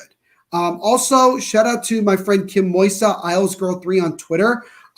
She's without a doubt the biggest Robin Leonard fan. She had become very good friends with Robin Leonard as well. And if you want to learn about that, story, I did post an episode with Kim talking about that. And I would greatly appreciate if you go check that episode out as well. Also, make sure to follow her on Twitter at IslesGirl3. Without a doubt, the biggest New York Islander fan I've ever met. So make sure you go check her out and go check out that episode. I would greatly appreciate it. Minute here into the second period, Toronto with the puck as they take a shot, and that one is stopped by Robin Leonard. Shot was by somebody on the Maple Leafs, obviously. Don't know all the guys in the Maple Leafs, so I do apologize for this. But like I said before, I'm really curious to see how Vegas comes out here in this second period, what they can do to improve on the defensive side and what they can do to get their offense going here. Because even though they're depleted, they can still score at any minute. They can still have a lot of success.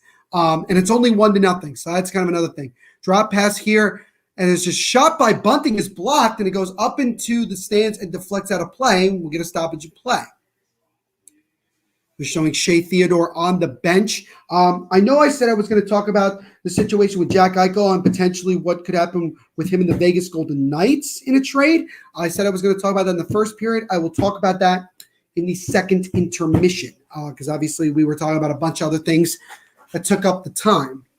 Face-off one here by Vegas, and it was taken away by Bunting of Toronto. Matthews with the puck, and finally Vegas touches the puck, and it looks like to me, yes, indeed, we are going to get our first penalty of the game. It looks like it's going to be Brayden McNabb going to the sin bin. We'll see again what happened here.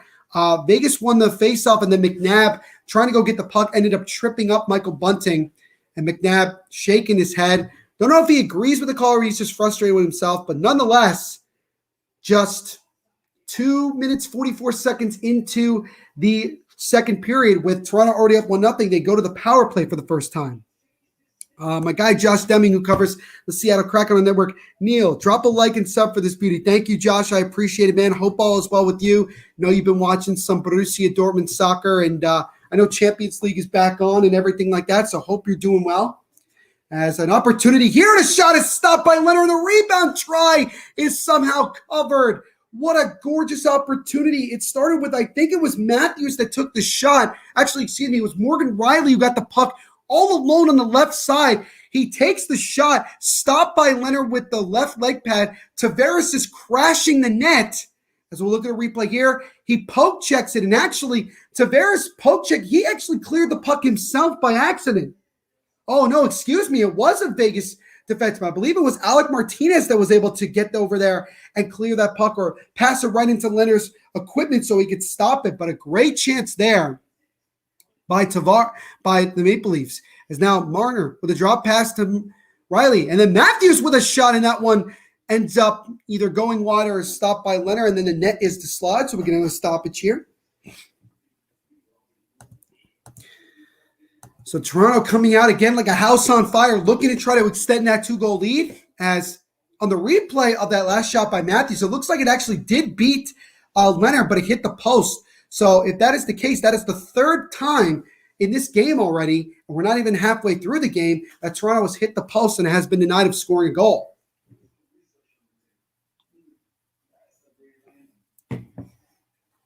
Faceoff will be to the right of Robin Leonard here, still 1-0 Toronto.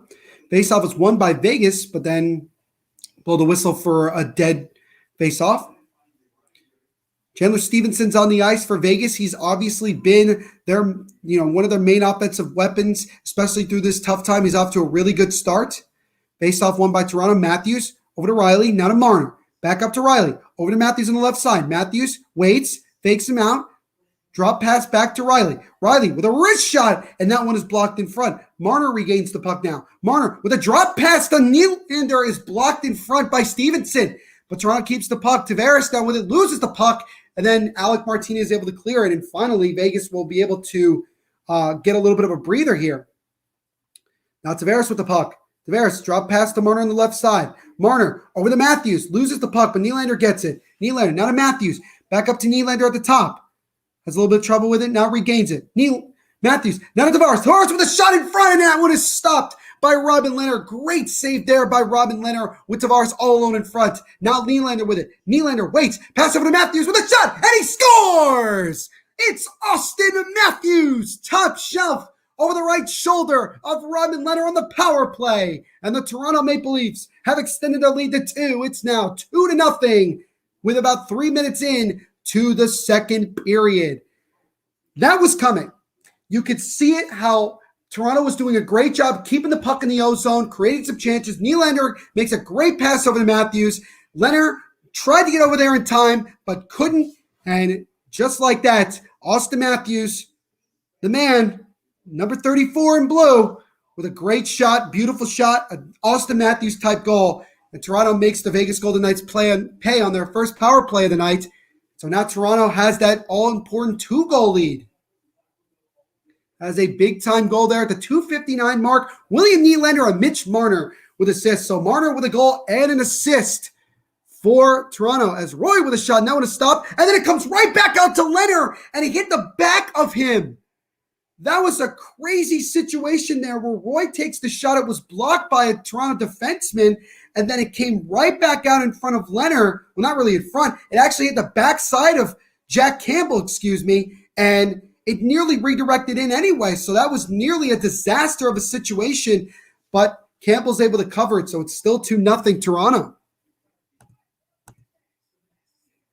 Shots are now 18-6 in favor of Toronto. This is getting ridiculous. Marchessault wins it for Vegas. McNabb with a shot. That one is blocked in front, and now Sandin with the puck. Shots are 5-2 in favor of Toronto here, but now a 2-on-1 coming the other way. A pass over, a cross-crease pass from Kemp is blocked in front by a Vegas defenseman. Good opportunity there again for Toronto, looking to have a cross-crease pass, but couldn't get enough of it.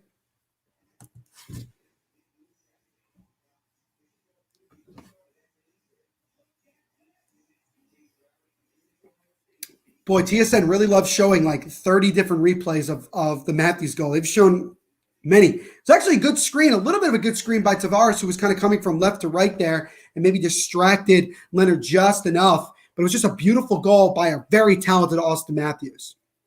Definitely going to be a guy who has a lot of pressure here in Toronto, and then it's going to have a lot of pressure at the Olympics. The shot by Toronto is blocked in front, trying to get the puck again, and now Toronto gets it. Losing it a little bit, and then Vegas able, pinned against the boards. Good pass from Spezza, now to Wayne Simmons.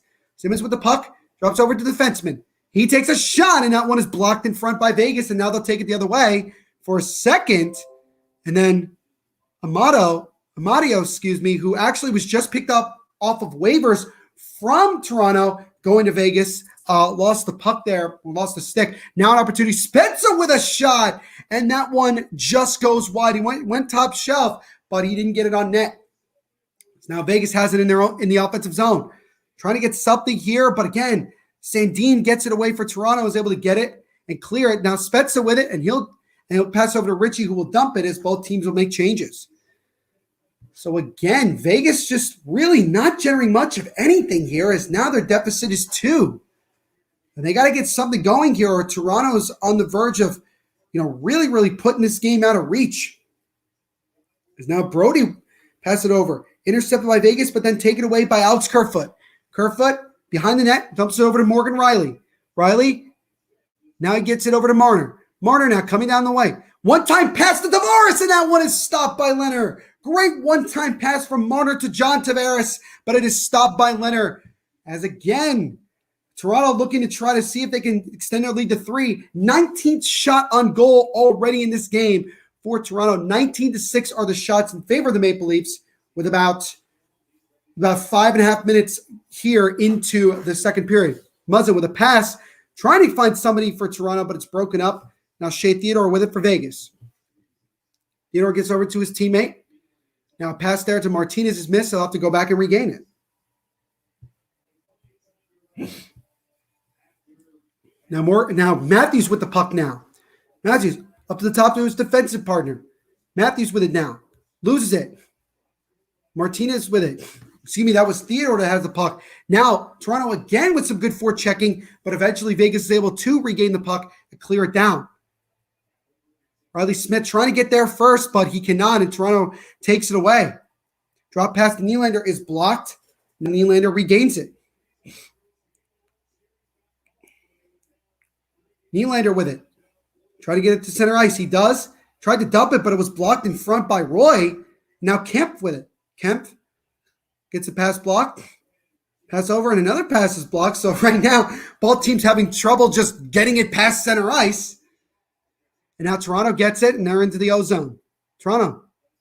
Engvall. He has the puck. He takes a shot, and that one is blocked. And then Vegas able to take it down the other way. Evgeny Dadonov. Nice move. Trying to create a 2-on-1, but it's snuffed out by the Toronto defenseman.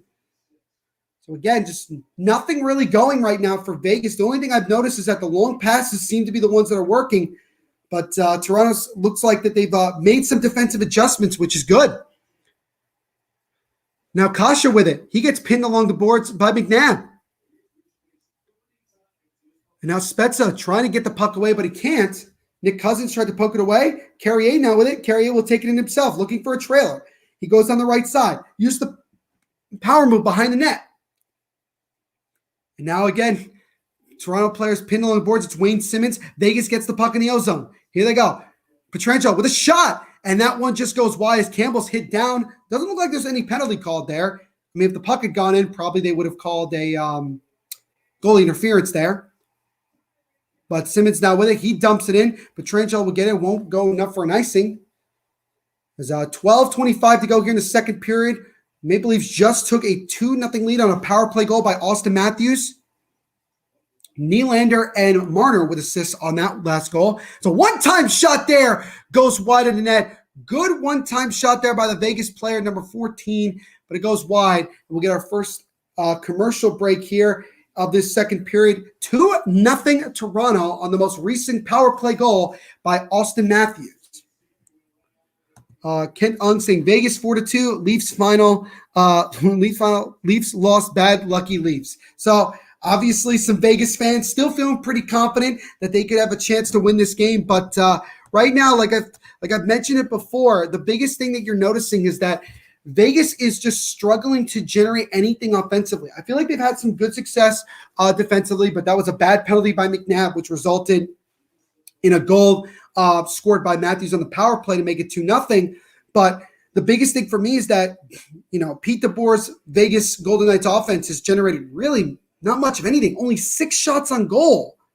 And we're almost at the halfway point of this game. Something's got to change. You definitely can see how these guys are missing guys like Mark Stone, Max Pacioretty, William Karlsson. They're missing some of these guys. And to me, it's still like, okay, but next man up mentality. Somebody's got to come through here. Somebody's got to step up and make a play to turn around this game. Jacob Dade saying, this is our game. We are making them feel good about their team. Yeah, I mean, this is something that I'm definitely noticing. I don't watch the Golden Knights that much, but I can see from watching this game, they're allowing Toronto to basically do whatever they want. And that's something that has to change here if Vegas is going to have any shot of getting back in this game. While we have a quick break here, we're going to once again get another word from our sponsors at DraftKings Sportsbook.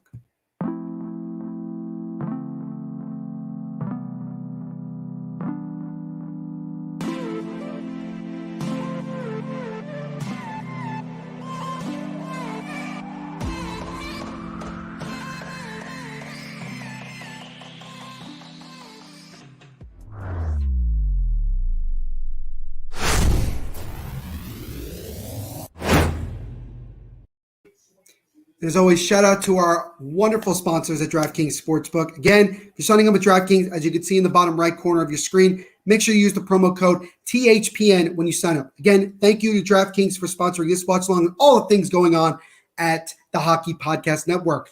As the face-off after the stoppage of play is won by Vegas, but then is stopped as it came right to Jack Campbell and hold it. Shots are, at the moment, from the screen, 19-7 in favor of the Toronto Maple Leafs, who definitely deserve to be up 2-0 with the way that they played so far in this one.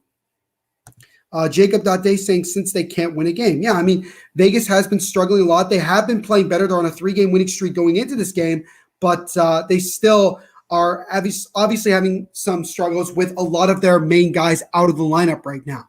But again, no excuse. Some other guys, they still have some talent on that ice. Guys got to come through and start making plays. Now, Kase with a chance. He takes a shot, and that one got blocked by Theodore in front. Toronto still with the puck now. Really good forechecking here by the Toronto Maple Leafs. Engvall trying to take it away from Martinez, but he'll just clear it. But now Toronto again taking the puck, and they intercept it again. Muzzin now with it. Muzzin over to his teammate. Kase with the puck now. Looking for something. He takes a wrist shot, but that one just goes wide of the net. And now Engvall with the puck. Engvall stops, comes back, passes it over to a streaking Mitch Marner, but that pass ended up getting deflected and blocked by a Vegas player. And now Vegas looking to just try to get out of their zone. Theodore with it, as he'll be able to dump it, but not fully out as Kase intercepts it. Now it gets to the Marner. Marner drop pass to Engvall with a shot, and that one goes wide. Good opportunity there again for Toronto as they look to try to extend their lead to 3. Toronto with the puck now. Tavares, drop pass to center of the ice, but nobody was there. And then Vegas is finally able to dump it out just enough so they can get a change. Now Liljegren with it. He gets over to Kerfoot. Kerfoot with a pass to Morgan Riley. He took a shot, but didn't get all of it and it went wide. Matthews trying to poke the puck away from Roy. But now Vegas gets it. They're trying to get it out, and finally they do. Now Dadonov down the right wing looking for a trailer. He makes the power move, but good defensive play there by Austin Matthews, actually, to prevent Dadonov from creating anything. Liljegren being pinned against the boards by 2 Vegas players. Now it's poked away. Sandin, now to Matthews. Now to Liljegren, and then Nylander tried to push it up, but it's intercepted by Vegas. Vegas has it one-time pass. Doesn't get all of it. And now here comes Toronto down the way. Possible 3-on-2. Nylander, drop pass to Marner. To Matthews, Matthews with a shot, and that one got blocked. So good chance there. Now Vegas coming the other way. Pietrangelo with it. Gets over to Carrier with a backhand try, and that one just missed the net. Good opportunity by Carrier to take a shot there, but he couldn't get enough of it. There's another try by Vegas defenseman is stopped by Campbell, and that's cleared away, but Vegas keeps it in. Another try there by Pietrangelo was blocked. Now Nylander with a drop pass over, and now possible 3-on-1 here. Bunting to Nylander. Nylander with a shot, and that one goes wide. Another try, and a rebound try, and a scramble in front. And then Robin Leonard's able to hold it. Michael Bunting on the right side had a chance to whack at it on a rebound, but Leonard was able to get over just in time. That puck came out. Nylander got it, gave it over to Bunting, and Bunting actually was able to kind of lift the puck there, but Leonard was able to get his left leg peg out to stop that and cover it. And we'll finally get a stoppage here as Toronto with 2 good chances, a 3-on-2 and then a 3-on-1. But both times they could not cash in. But Toronto just continuing to just outplay Vegas by so much. And I'm sure if there's any Vegas fans watching this game with us, and again, thank you to everybody who's jumped in here on this live watch along. You got to be frustrated because it just seems like since the first puck drop, nothing, absolutely nothing is going Vegas' way. They haven't generated much offensively. Defensively, they've given up some opportunities that have resulted in goals, and something's got to change here if you're Vegas. Something's got to change. It sounds like a broken record, but something definitely has to change.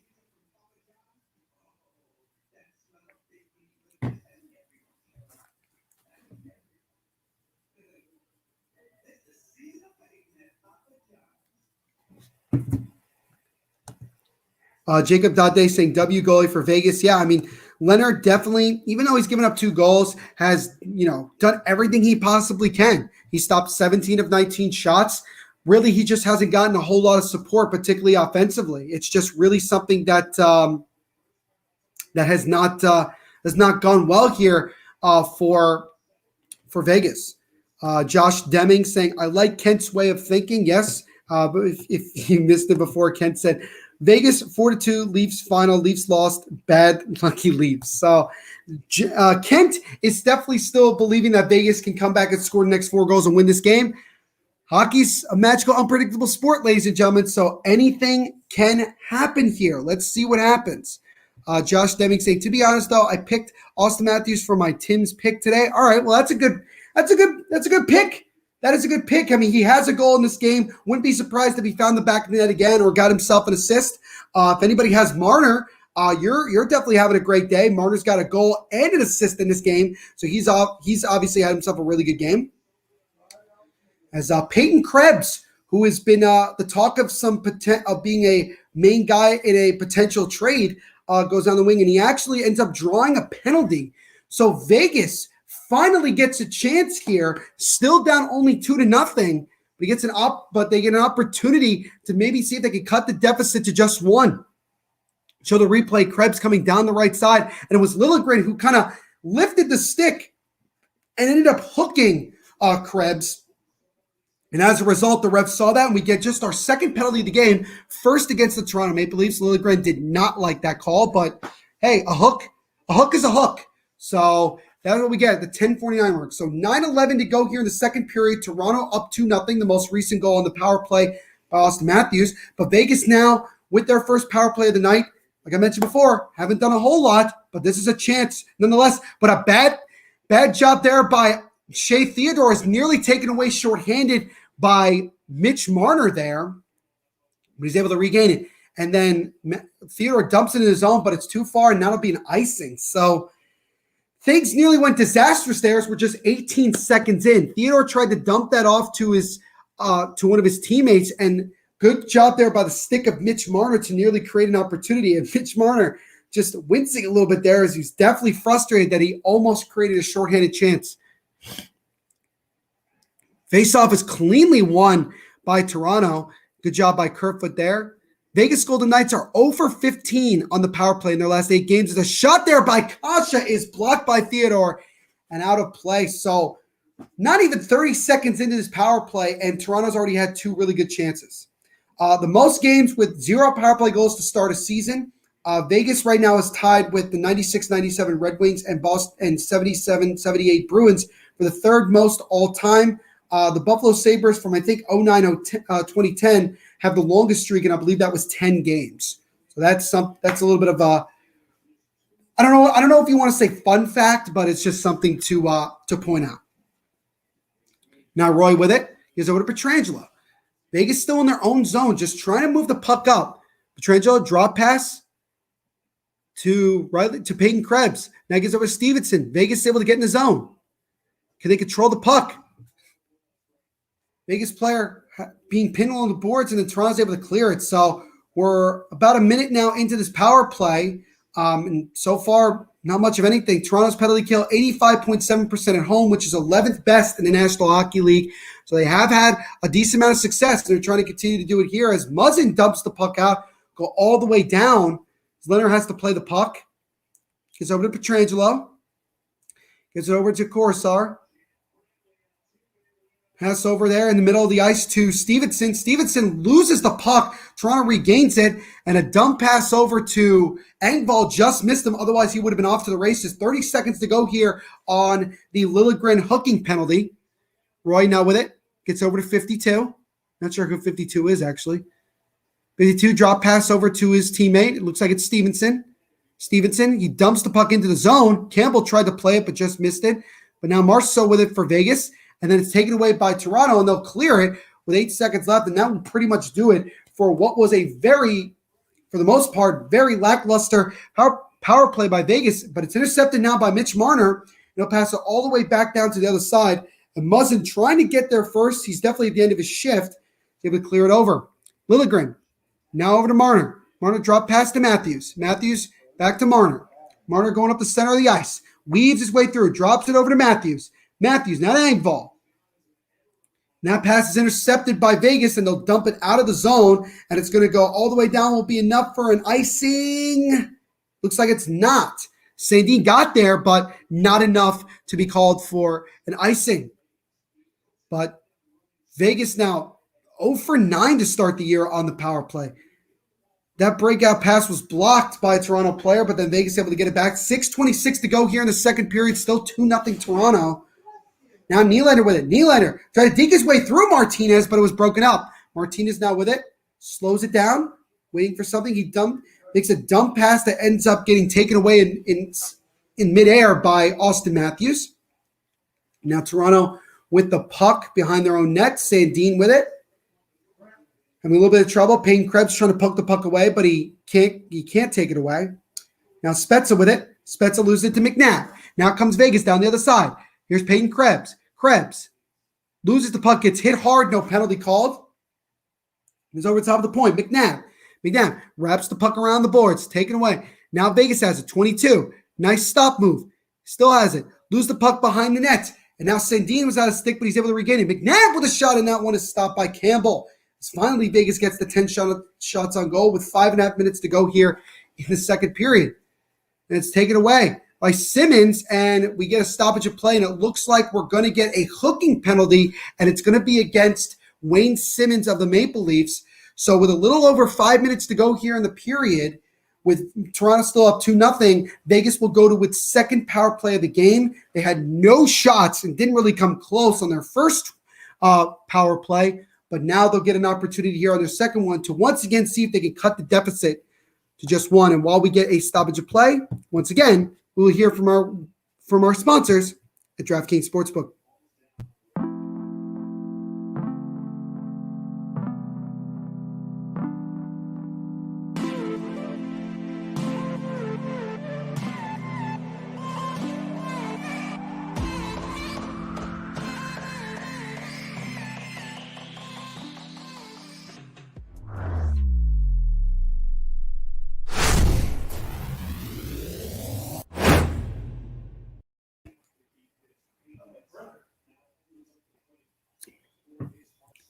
So again, shout out to our awesome friends at DraftKings Sportsbook. Again, when you sign up with DraftKings and use DraftKings, make sure to use our promo code, which you see in the bottom right corner, THPN, when you do it. So we would greatly appreciate it. But again, 2-0 here, Toronto, on goals by Mitch Marner and Austin Matthews. Vegas had a power play just a few moments ago. They didn't even get close to having a shot on goal, but now they're already getting their second power play of this game and of this period here. So Wayne Simmons went off for hooking, and now we'll see if Vegas on this one can generate something, because they need to get something going here. It took them until the 5-minute mark, the 15-minute mark of this period to finally get to 10 shots on goal. That kind of shows you just how well, number one, how well defensively Toronto has done, and number two, just how much Vegas is lacking from their offensive side. So something's got to change here. We'll see if Vegas can do anything here on their second power play opportunity. Again, it's Wayne Simmons going to the box, 2 minutes for hooking. Liljegren got the first penalty for Toronto, also for hooking. We show the replay here, and it was Simmons as he actually hooked his former teammate, Amadio, who was picked up a few days ago off of waivers from Toronto going to Vegas, and that was the penalty at the 14:33 mark. So the faceoff is to the right of Jack Campbell, who has stopped all 10 shots so far he has seen from Vegas. Again, Vegas is 0 for 1 on the power play. They had no shots and didn't even come close on the first one. But the faceoff is won by Vegas. Theodore having some trouble controlling it, and he ends up actually taking his team off sides because of it. So that is not good. As TSN is showing, missing in action, Pacioretty, Stone, Alex Tuck, and Carlson. These are from last year. Pacioretty was first in goals. Then you saw Stone was second, Tuck was third, and Carlson was fourth. You're missing your top 4 point goal scorers in this game. It's a long pass to Kemp, shorthanded, is broken up by Robin Lehner. And now Vegas with the puck now. Pietrangelo with a Marchessault. Marchessault having some trouble. Drop pass back to Pietrangelo. Pietrangelo now to Stevenson. Stevenson just tries to dump the puck into the zone, but it's taken away by Toronto, and then Maple Leafs are able to force out a clear. It's now Pietrangelo with the puck. So again, Vegas just having trouble just getting it out of their own zone here. Not really sure exactly who's in charge of the power play, but they have done a very bad job. And this was a pass in front to Marchessault. They whack at it, but Jack Campbell is able to dive and make the save. As finally Vegas gets something on the power play, as it's Jonathan Marchessault creating an opportunity. A good pass in front by Chandler Stevenson. And then Marceau just trying to get it past Campbell, but he dove to make the save and prevent Vegas. He actually got 2 shots on goal there. So a good chance there by Vegas, but again, Campbell stands tall. 109 to go on the power play for Vegas. 4:35 to go in this second period with Toronto up 2-0. Long pass to Mitch Marner. He's got a one-on-one with Pietrangelo. He takes a shot and it got through, but it just went wide of the net. Good opportunity for Mitch Marner looking for his second of the game. Pass now. Dadonov tried to take a shot, but he couldn't get all of it. And then Toronto's able to clear it down. So Vegas having a little bit more success on this power play, but again, giving up another shorthanded opportunity. Pietrangelo, dump pass all the way back to Peyton Krebs. Krebs. Now to his defensive partner who dumps it in. Krebs now wraps it around the boards. Shea Theodore's able to get there first. Theodore over to Roy. Intercepted by Toronto, and they're able to clear it. And now an opportunity here as Kerfoot takes away. Possible 2-on-1. Kerfoot takes the shot, and that one is just stopped as Leonard got just enough of it to prevent Kerfoot from getting a shorthanded goal. Now Raw down the other way takes a shot, and that one goes wide. So both teams with some opportunities here. Roy, dump pass, and the shot there is blocked by Kemp of Toronto. 3 seconds, 2-1, and that will do it for the Vegas power play as Toronto will clear it down, and that's going to do it. So Vegas 0 for 2 on the power play, but they got 2 shots on goal. However, they gave up 2 shortened opportunities on that one as that puck ends up deflecting out of play, or actually they're going to call it icing. With 3:15 to go here in the second period, Toronto up 2-0 on goals by Mitch Marner and Austin Matthews. Shots are now 22-12 in favor of Toronto. So Vegas has had 2 chances on the power play, but have not done enough to score. 59-23-4 is the record of Pete DeBoer since he took over as the head coach after the Vegas Golden Knights fired Gerard Gallant and replaced him with one of his biggest rivals and former San Jose Sharks and former New Jersey Devils head coach Pete DeBoer. So if you're Pete DeBoer, you got to find something, whether it's line combinations or something like that, to turn around this momentum, because Toronto at times has been on the verge of scoring that 3rd goal, which I feel like if they get another goal here, speaking of Toronto, that puts this game out of reach because Vegas has shown very little life in this one. Nylander takes it away, has the puck in the ozone, tried to make a pass in front to Tavares, and ends up hitting a couple of guys. And now Nylander with a backhand try, and it's stopped and covered by Robin Lehner.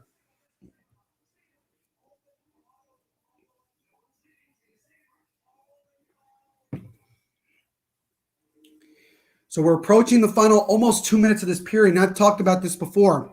The final 2 minutes or so of a period, especially in the first and second, are big situations where if you could score a goal, you have so much momentum going into that 3rd period or second period. But if you give up a goal, you put yourself in a very difficult spot where you have to regain some energy. Face-off is won by Toronto. Dermott. Now to Tavares, who makes a long pass over to his teammate, but couldn't get enough of it. Now Nylander intercepts the puck. Nylander on the right side gets it over to Matthews. Matthews now with it. Dropped it off for Nylander, but it was blocked in front. Now Matthews with it again. And he gets the puck poked away by a Vegas player and has to go back, retreat, and get the puck. 2:23, 2:22 to go here in the second period. Still 2-0 Toronto. Now Tavares with it. Tavares will dump it in, try to do a dump and chase. He's trying to get there first, but Vegas defenseman number 14 was able to get there. Spezza now intercepts it for Toronto. Drops it over to Liljegren. Liljegren dumps it, tried to go around the boards. As Wayne Simmons is on here, that gritty 3rd line now on for Toronto. Nick Ritchie with it. Ritchie gets pinned, and then Pietrangelo intercepts it for Vegas. Pietrangelo will lift the puck out of play, out of the zone, and now Toronto with it to regroup. Morgarelli drop pass off to Liljegren. 100 seconds to go here in this second period. Still 2-0 Toronto. Simmons now to Liljegren. He passed it beyond the blue line, so he had to fire it in, and that one is deflected up into the mesh and out of play with 1:34 to go here in the second period. If you guys have any questions, again, as always, or comments or anything like that, make sure to leave them in the comments. I'll share them on the screen, and I'll be happy to respond to them 100%. It's been a while since we had a comment, so I would appreciate if you guys could leave some more comments, questions, anything like that.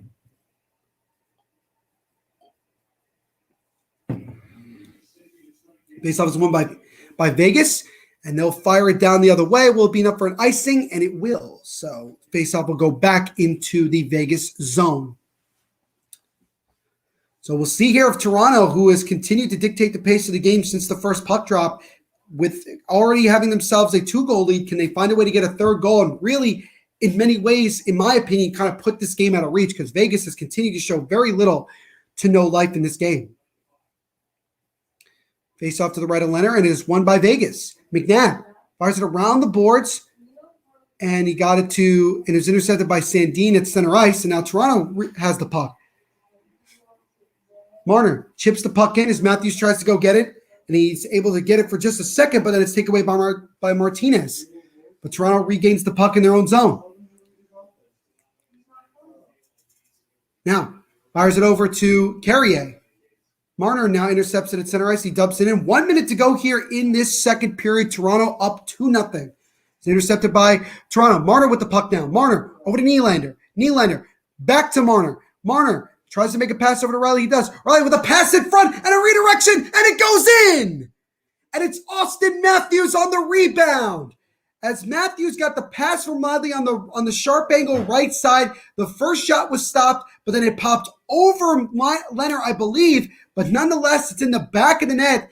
And with 44.6 to go here in the second period, it is now 3-0 Maple Leafs, as they're showing the replay here. Marner got it to Riley. Nice tip. And then, so what happened was that Riley makes the pass to Matthews. It's originally stopped by Leonard, and then just a good job by Matthews. It actually hit the top post, came back out, hit the back of Leonard, and then went in. But nonetheless, give Austin Matthews his second goal of the game at the 1916 mark, as Morgan Riley and Mitch Marner, who has a goal and now 2 assists in this game, both got assists on that one. As now it's a commanding 3-0 lead. As now Stevenson with the puck in the O-zone for Vegas. Over to Marshall with a shot, and that one goes wide. 17 seconds to go here. Theodore with a try, and that one is blocked by Liljegren. Another try by Vegas, and that one goes wide. Vegas trying to see if they can find a way to squeak in a goal just before the clock expires. Theodore with it now. As he loses the puck, and it goes back out to center ice, and that will pretty much do it here for the second period. As Austin Matthews with a power play goal, and then with just 44 seconds left, is able to knock in his second of the game, has extended the Toronto Maple Leafs lead to 3-0 after 40 minutes of play. So it definitely feels like, I will say this now, and I may regret it later, but it definitely feels like this game may have just been put out of reach. But who knows? Hockey is unpredictable. Hockey is magical. Vegas is going to need a miracle of a third period to come back in this one. But at the end of 40 minutes of play, it's the Toronto Maple Leafs 3 and the Vegas Golden Knights nothing. And while we have a break in the action here, we're going to get we actually have a pretty long commercial here that I'm going to share with you guys. That'll show you all the great sponsors that we have here with the Hockey Podcast Network.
So again, shout out to all of our sponsors, particularly DraftKings Sportsbook, for sponsoring this live watch along here. Again, if you're just tuning in, it is 2-0 Toronto. 3-0 Toronto after 2 periods of play on goals by Mitch Marner and then 2 goals by Austin Matthews. And so now we are into the second intermission here of this live watch along. And I will say this again, that following this live watch along, we will be doing a second live watch along here on the Hockey Podcast Network YouTube channel right after this game between the New York Rangers and the Vancouver Canucks. So if you're not getting enough of your hockey fix in, make sure obviously you tune into this one here as we get into the third period. And also make sure to check out the second live watch along that we're doing in about an hour.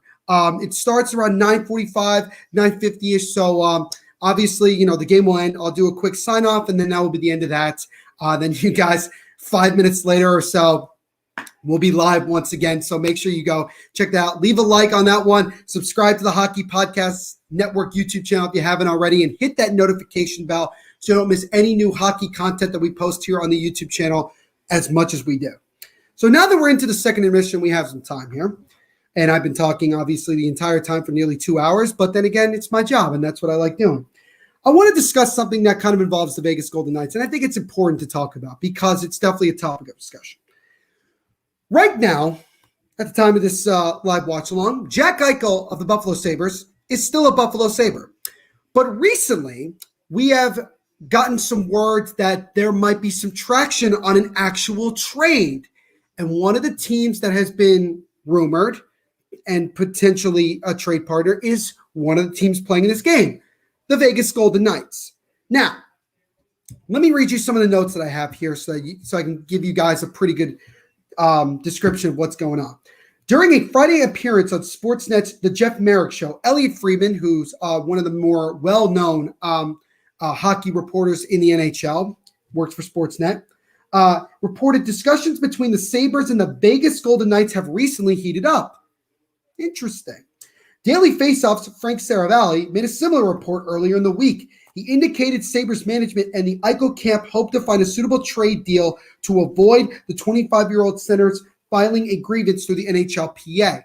So recently, we have heard that Jack Eichel and his team were actually threatening to go to the NHLPA and file a grievance against the Sabres for all the craziness that has happened with the Jack Eichel situation. I mean, that's how bad it has gotten. That's really the thing that's gotten us to this point. Here's the thing about the surgery, because Jack Eichel obviously has a situation with his neck. The biggest debate is between basically like a disc replacement surgery, I believe is what it's called. I have the notes here, or a different type of surgery that the Sabres want him to do. And again, by rule of the NHL's collective bargaining agreement, the team itself makes the last decision on this. So unfortunately, the player cannot have their own choice and do what they need to do. But Dr. Chad Prusmack, who I believe is from Colorado, said the Sabres doctors agreed with him that Jack Eichel needs surgery, but the type of procedure remains a major point of contention. That has been the biggest thing that has led us to why this trade has not happened yet. It should have happened a long time ago, but it didn't. The most commonly done procedure is an anterior cervical discectomy with fusion, or ACDF as they call it. Eichel, however, wants to have an artificial disc replacement surgery, which has been available since around 2000, so a little over 2 decades, but has never been performed on an NHL player. So that's kind of an interesting thing. So that's where you can sort of understand where Buffalo is coming from, and you can kind of say, well, they feel a little bit unsure about somebody doing a surgery they've never done before, and maybe they're worried about his value going down because what if something bad happens and then, it doesn't work? Who knows? By the way, Adam Berger, Sunrise Mountain High School, as a Vegas fan, these injuries are killing us. Yeah, I mean, you could clearly see through the first 40 minutes that this team is lacking the offensive oomph, that they normally have from the amount of talent that they have. And with the amount of injuries that they have, they haven't been able to do it. But again, like I said before, it's next man up mentality. Somebody's got to step up here. And you got 20 minutes to still find a way to score 3 goals, which is a lot. But anything can happen. So it's That's what happens. He's also being pretty pessimistic by saying, I think we'll go 0-4 on this road trip. If they keep playing like this, they certainly will go 0-4. But no, I don't think they'll go 0-4, especially with the chance that Yarnmuck and I said his name wrong already. I know I said his name wrong. Matthias Janmark, excuse me, and also Mark Stone could potentially join the team at some point on this road trip. I think that they'll be able to, get some health back and actually have some success and kind of go from there. I think that's the hope. At least that's what I'm speaking from Vegas perspective. But let's go back to the Jack Eichel situation. Prusmack said the ACDF surgery would have a 3-month checkup and likely keep Eichel out of action for 6 months and perhaps longer. The disc replacement would have Eichel on ice training in 6 weeks and perhaps competing in practice in as few as 8 weeks. In addition, the doctor said the fusion would carry a 25% chance of the need for more surgery after 10 years and future surgeries later in life. So reading all of that, what Dr. Prusmack is saying is simply this. The disc replacement surgery, the artificial disc replacement surgery, is the much better option because it doesn't guarantee, but it gives Eichel a much more highly possibility that not only can he come back and play this year, but that it won't affect him long term and that it will help prevent him from having something that serious long term moving forward. So that to me makes it much easier to say, well, this is a no-brainer then. You got to trust science, right? I know not everybody trusts science, but in this situation, it seems like a no-brainer to me. Now, the other thing that could be preventing this surgery from happening, other than what I just said, is that the cost, because the team has to pay for this. Maybe the Sabres, because they might be cheap, and it's obvious, could just not want to pay for that surgery. Maybe it costs more. I don't know. But let's read some more notes here.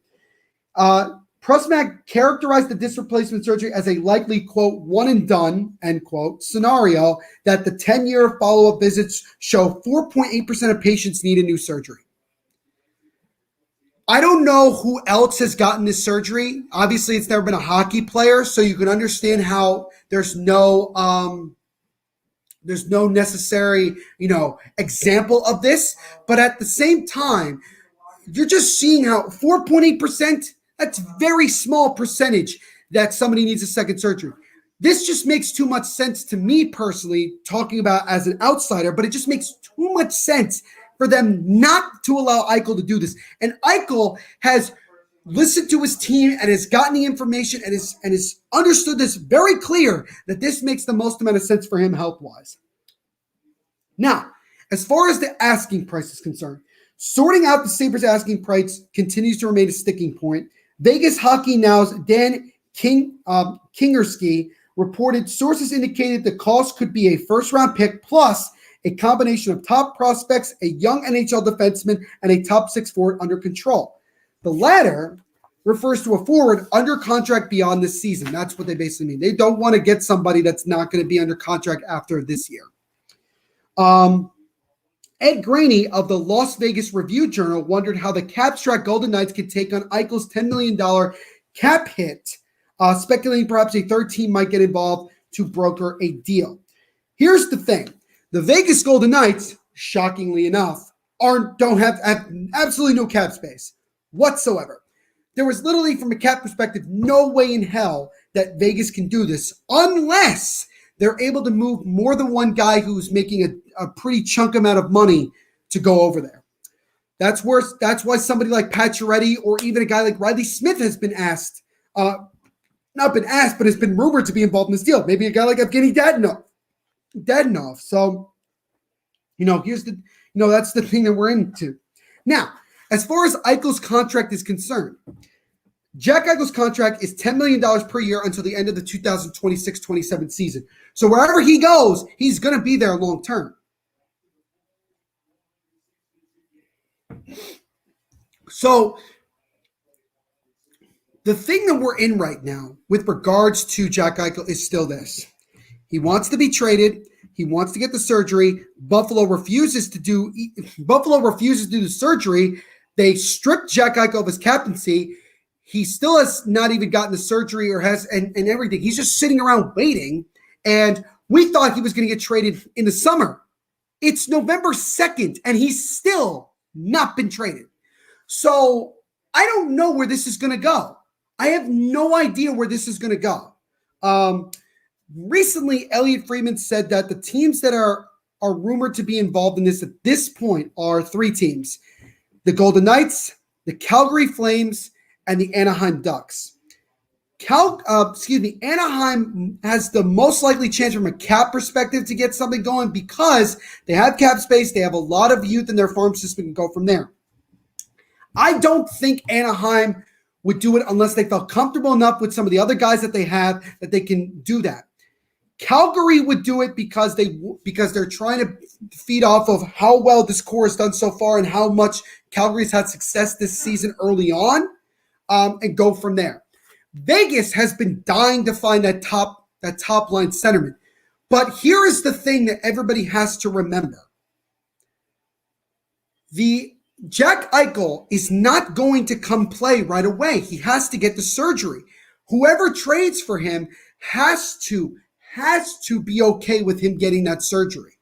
Vegas, it may not necessarily be a good idea only because of the fact that they're dealing with a lot of injuries already and struggling to just get something going.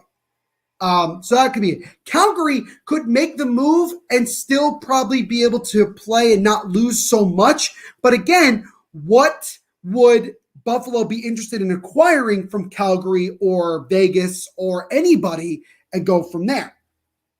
So I bring up Vegas because it just seems like at this point that the Sabres would just go with the highest bidder, and Vegas does have a lot of even NHL pieces that could be desirable. So I kind of came up with a mock trade, and I also based it off financially as well. If you're going to do it without a third team, and Vegas fans who are watching this are not going to like this, but you got to roll with me because you have to understand the situation. So my mock trade for Vegas is this for Jack Eichel. A first-round pick, 2022, so their first-round pick next year. Peyton Krebs, who is making $863,334 and will be an RFA at the end of the 2024-25 season. Shea Theodore, who's making $5.2 million and will be a UFA at the end of the 2024-25 season. And Riley Smith, who's making $5 million this year and will be a UFA at the end of this season. So let's kind of go through all of this and kind of figure out, and so you guys can understand why I chose this. And again, if you have a mock trade or any thoughts on this, leave them in the comments. Would greatly appreciate it. Would definitely love to hear from you guys. But this is the biggest thing.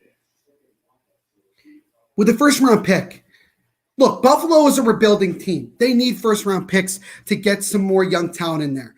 And Vegas, if they're really going to continue to try to be a team that's going to be competing for Stanley Cups and everything like that, that first-round pick is still not going to be that good, like that high. It's going to be in the 20s. So that's not hard to give up, in my opinion. That's not hard to give up. With regards to Peyton Krebs, look, Vegas has given up a truckload of their number one of their top prospects already. Nick Suzuki to add as one, and a couple others. What's the sense? Would I be surprised if they gave up Peyton Krebs? No, because they've already done this before. Why wouldn't they do it again? If they really, really want Jack Eichel, if they really want to get over the hump and try to go win a Stanley Cup, this is what they have to do. He's also not making a whole lot of money, so that doesn't help necessarily financially. But again, Buffalo would want a top prospect. Peyton Krebs is your top prospect. That's just how it's going to go. I'm just going to call it like it is. Shea Theodore. I've said nothing but great things about Shea Theodore. I firmly believe that he has the potential to be a Norris Trophy winning defenseman. I think he's the best defenseman on the Vegas Golden Knights. And I think that Buffalo would want to see somebody like that and be as a guy that they would definitely try to go after. And if Vegas is trying to move salary, $5.2 million is a pretty decent amount of money, especially if he's getting it over the next couple of seasons. So it makes sense to move on from him, even though he's one of your better defensemen. oh, what about moving Alex Pietrangelo? You gave him all that money last year just to move him the next year? Do you think that Buffalo is going to be so kind to be like, oh, sure, we'll take an albatross of a contract from Alex Pietrangelo? But give me a break. To me, I think Shea Theodore is better than Alex Pietrangelo. That's my opinion. But, that's neither here nor there. But $5.2 million, not only from this year, but for the next several years, which could obviously help Vegas salary cap-wise moving forward to make other moves. And Riley Smith. Now, in the report, in what, as I look back here on my notes, what Dan Kingerski said about potentially what Buffalo is looking for, they want a top six forward that has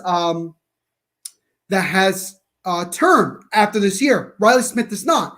But if Buffalo feels like that they prefer Riley Smith over Alex Tuck, or even maybe end up getting Dadonov, then they can make that move. Or if Vegas wants to go crazy, they can offer another first-round pick to make it easier, to be like, okay, we're getting their next 2 first-round picks. But yeah, Riley Smith also, that's another $5 million off the boards. So it would create some cap space, but not enough, because it would be $76.9 million after those moves. And then you have Jack Eichel's $10 million after that, which still takes them well over the salary cap. So I think even with that, you probably would have to get a third team involved. I don't know who that third team would be. Maybe the New Jersey Devils, because they have a lot of cap space. But that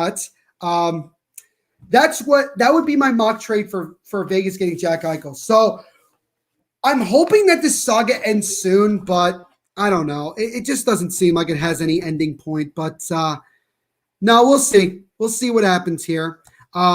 And we are now underway here, by the way, because we have a game to get. We are underway here in the third period. Maple Leafs still up 3-0. As a shot by Nylander stopped, and a rebound try by Bunting is stopped as well by Robin Lehner. So if you guys have any comments about what I just said about Jack Eichel in Vegas or anything like that, leave it in the comments. Make sure to like and subscribe as well. We'd greatly appreciate it as we get a offsides here, I believe, about 25 seconds into the third period.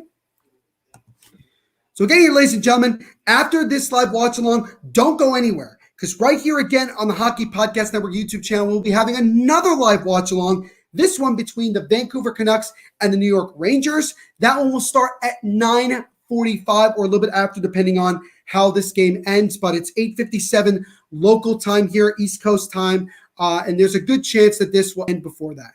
Vegas is 1-3 when trailing after 2 periods. So the odds are not really in Vegas's favor, but we'll see. Hopefully some Vegas fans are still confident. Toronto is 2-0 when leading after 2 periods. So again, the odds not in favor of Vegas. The shot there is blocked, and another try there to scramble in front, and then Vegas is able to clear it away. So again here, we will see if Vegas has any sort of response. Otherwise, Toronto looks like they're on their way to a pretty decisive victory here against the Golden Knights.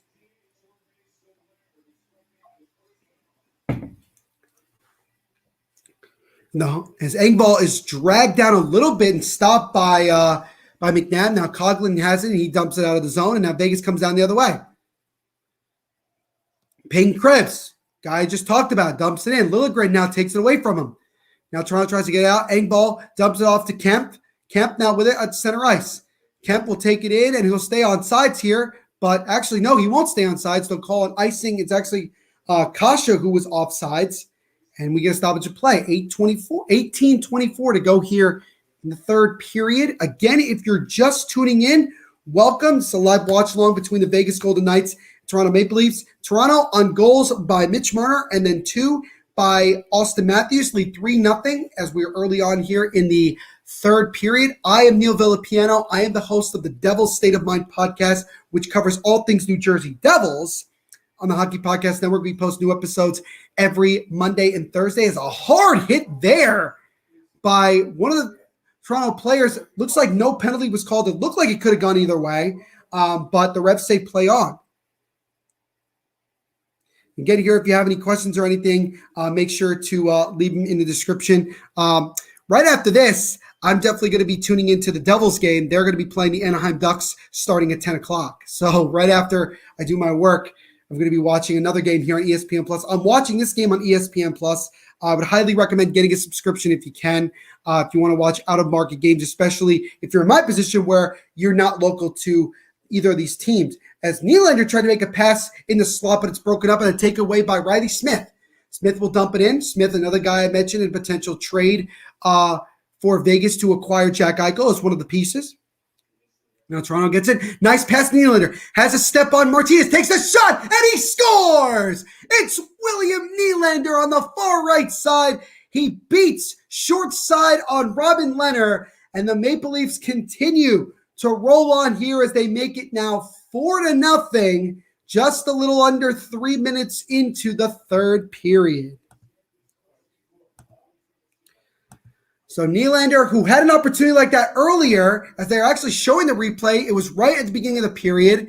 He gets another chance coming down the right side, had a step on Martinez, and he didn't try to, take it in and deke anybody out. He just went stick side. I believe he went stick side on Robin Lehner, and Nylander finally gets rewarded, gets his second point of the game. He had an assist earlier in the game, gets a goal here, and the three main guys, Matthews, Marner, and Nylander, have all gotten themselves points and goals in this game. The stars are really shining here in this one, as now Toronto with a commanding 4-0 lead with 16:54 to go here in the third. As Toronto continues to keep the puck in, and I think if you're Vegas at this point, you got to find a way to at least score a goal to show that you had a little bit of something going. But again, just nothing going for Vegas. Shots are now 28-14 in favor of the Toronto Maple Leafs, and just nothing going for Vegas since the first puck drop. Kosh now with it. He gets knocked from behind. No penalty called. It's Carrier tried to take it away. Kemp now with it. And now Toronto keeps it in. That's low on the boards. Now to Kemp. Kemp fires the puck back out in front, and it was actually stopped by Lehner. As now Kosh with it. Looks like he's complaining about something as he goes slowly to the bench. Might have gotten hit with a stick or something like that. But now Liljegren with it. Liljegren, they'll just dump it in as the third line with Richie, Simmons, and Jason Spezza's on now. Spezza now with it. Tried to make a pass to Simmons in the slot, but it was broken up by Vegas, and it'll come the other way. Mario, he takes a shot, and that one gets blocked by Jake Muzzin. Pietrangelo now with it for Vegas. Fires the puck around, but that one is intercepted by Spezza, and now they'll come the other way. Spezza dumps it over to Richie, and then it's taken away by Vegas at center ice. Pietrangelo now with it, comes into the zone. On the right side, takes a shot that gets blocked. Vegas tried to keep the puck in, and they can't. Muzzin now with it, pinned along the boards. Muzzin gets it over to Richie, now to one of his other teammates, and Vegas Toronto just trying to clear it. And finally they do here. Now both teams will make changes as we're about 5 minutes into the third period here, with Toronto now up 4-0 on the most recent goal by William Nylander.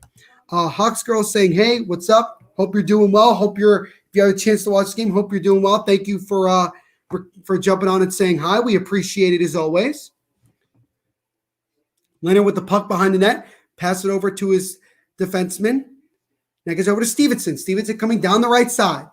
Stevenson has a little bit of room. Dump pass over to Smith. Smith with a shot, and that one goes high and wide. Misses the net. McNabb now with it. Now to Smith. Smith with a one-time pass over to Shea Theodore, takes a shot, and it goes right into the chest and stopped by Jack Campbell, who has seen just 15 shots on goal since this game. Has had himself a pretty light workload. So showing a replay of the William Nylander goal, just a bad defensive breakdown. And Nylander went far side on Leonard, who gave him that space. Nylander, who's had some chances in this game and hasn't scored, finally gets rewarded. It's just been an all-around dominant performance by the Maple Leafs. This is probably one of their best, if not their best overall game since the start of the season. That goal came at the 2:43 mark of this period. Michael Bunting and TJ Brody with assists on that goal. There's a long pass there to Kerfoot, misses him, and it actually doesn't go down for an icing. Kind of surprise there. But now Theodore with the puck gets stopped at the blue line by Toronto, and then Kerfoot takes it away for Toronto. Kerfoot over to Liljegren. Long pass over to Sandin. Sandin to Tavares. He loses the puck, and then Vegas able to take it away. Now Roy with it, and it's intercepted again by Tavares. He comes down center of the ice, now into the offensive zone. loses the puck and gets his stick lifted, and Peyton Krebs takes it away from Vegas. Now to Dadonov. Dadonov coming through center ice. Dumps it in, gets to the Krebs. Krebs stops on the right side. Krebs now with it, looking for something. So now it's taken away by Kemp. Kemp gets hit along the boards, and then Muzzin's able to back him up. And now Muzzin with it. Chips it over to Kemp. Kemp now back to Sandin in a hole. 13:34 to go here in the third period. 4-0 Toronto here against the Vegas Golden Knights. Kemp now with it, and that pass is blocked. Now Carrier tried to take it in. He gets pinned along the boards, and it's taken away by Toronto. Muzzin now with it. Muzzin, long pass trying to feed Ritchie, or excuse me, Kasha, but that was taken away by Vegas at center ice. Because any moment now in the next stoppage of play, we'll get our first commercial break of the period. 78 now for Toronto with the puck. Gets over to his defensive partner and Jake Muzzin. Muzzin with a pass over to Spezza. And a good defensive play there by number 14 of Vegas takes it away. But now Holden with it. Holden for Vegas gets over to Pietrangelo. Pietrangelo with a pass over to 22. Mario, and he is actually offsides. And we get our first stoppage of play in this period with 12:45 to go. The most recent goal by William Nylander makes it 4-0 Toronto. Now we're going to take another quick break here and get another word from our sponsors.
So welcome back here to this live watch-along between the Toronto Maple Leafs and the Vegas Golden Knights. My name is Neil Villapiano. I'm the host of the Devil's State of Mind podcast here on the Hockey Podcast Network, which covers all things New Jersey Devils. We post new episodes every Monday and Thursday. The Devils actually play tonight as well in about an hour or so as they have the first of their 3-game road trip against in California as they play tonight against the Anaheim Ducks. But here in this game, in this live watch-along, Toronto is having a commanding 4-0 lead. Marner with the first goal back in the first period. Austin Matthews added 2 more in the second. And then Willie Nylander just a few moments ago got his goal to make it now 4-0. So now we'll see if Vegas can have anything here. As a shot here by McNabb is stopped and gloved by Jack Campbell. So the Vegas Golden Knights having arguably one of their worst performances of the early season here, as they really just haven't generated much of anything. Jack Campbell has been very, very quiet, and quiet in a good way. Just hasn't had much thrown at him, just 16 shots in total, but he has stopped all of them as Toronto is out shooting Vegas right now 28-16. Jack Campbell was the 11th overall pick by Dallas back in 2010, and obviously since the tremendous start that he had the last year has really earned himself the nod as being the number 1 goaltender in Toronto, and enough to where Toronto was willing to allow Freddie Anderson to go in free agency. And we'll see if Toronto will end up paying him handsomely at some point this year with an extension or in the offseason. We'll see. Now Nylander with the puck, tried to pass over to Matthews. It's broken up by Vegas. And now Toronto, can they keep the puck on sides? They can't, but it's taken away by Vegas. Long pass over to Coruscant is broken up by Sandin, and then a good poke check away, but then it's taken away by Roy. He takes a shot, and that one is stopped and then covered by Jack Campbell. So a bad turnover there, but a good opportunity for Vegas. But Campbell, again, making his 17th save of the night with 11:44 to go in this game. Again, just to let you guys know, right after this live watch along, the Hockey Podcast Network will be doing a second live watch along here on this YouTube channel tonight, as right after this one, we'll have the New York Rangers taking on the Vancouver Canucks, hosted by the guys at the BC Hockey Podcast. So make sure you go check that out. Check out that one as well. Leave a like, subscribe, and hit the notification bell so you don't miss any new content we post. Shea Theodore takes a shot. That one is stopped with the right leg pad of Jack Campbell, the left leg pad, excuse me. And now Toronto comes the other way. 2-on-1 opportunity. Marner with a shot. He caught Leonard out of place, but that shot was blocked. Another try in front, a scramble in front of the net, and Vegas able to clear it. But Toronto gets it back. A one-time chance by Sandin goes wide. As now Toronto still has it. That shot is blocked. Wraparound try by Tavares is stopped by Leonard. Marner now with the puck. Marner on the right wing circle. Marner over to Liljegren. Back to Marner. Marner takes a wrist shot, and that one is blocked in front by Theodore. Dadonov now with it. He knocks down a Toronto player. No call as far as I see. And yes, no call. Alec Martinez trying to get the Dadonov, and Toronto still doing a good job on the forecheck. Kerfoot with it now. Kerfoot loses it, and Vegas gets the puck, and they're finally able to clear it out. Two good shots on goal there by Toronto. One of their best shifts of this period here. Could not score as they were looking to try to add on to the 4-goal lead. But now they have 30 shots on goal, and that puck is deflected out of play here. It looks like it's actually going to be a too many men on the ice penalty, that's called on Toronto, if I see this correctly. They're showing a replay of the last rush. Just a good pass from Kerfoot to Marner. He took a low shot, tried to beat Leonard low side, but he made the save, sprawling save. Puck came right back out to Tavares, and he couldn't save it. And then a good deflection, and then Tavares with a wraparound, but a good job there by Leonard to stop that shot. And it looks like it will be a too many men on the ice here. It looks like it's going to be Tavares going to the box. So the third power play of the night for Vegas, and now an opportunity for Toronto shorthanded. Kasha stopped, tried to look for Kemp, and he'll just get hit down, no penalty, and he'll just kill off some time. Josh Deming saying, Leafs are winning. What happened, Neil? Vegas has put up literally no fight. They're 0 for 17 on the power play. This is their third power play of the game. They've had very little opportunity to do much of anything. And Toronto's big guns, Marner, Matthews, and Nylander, have dominated this game from start to finish. And that's pretty much why Toronto is winning this game.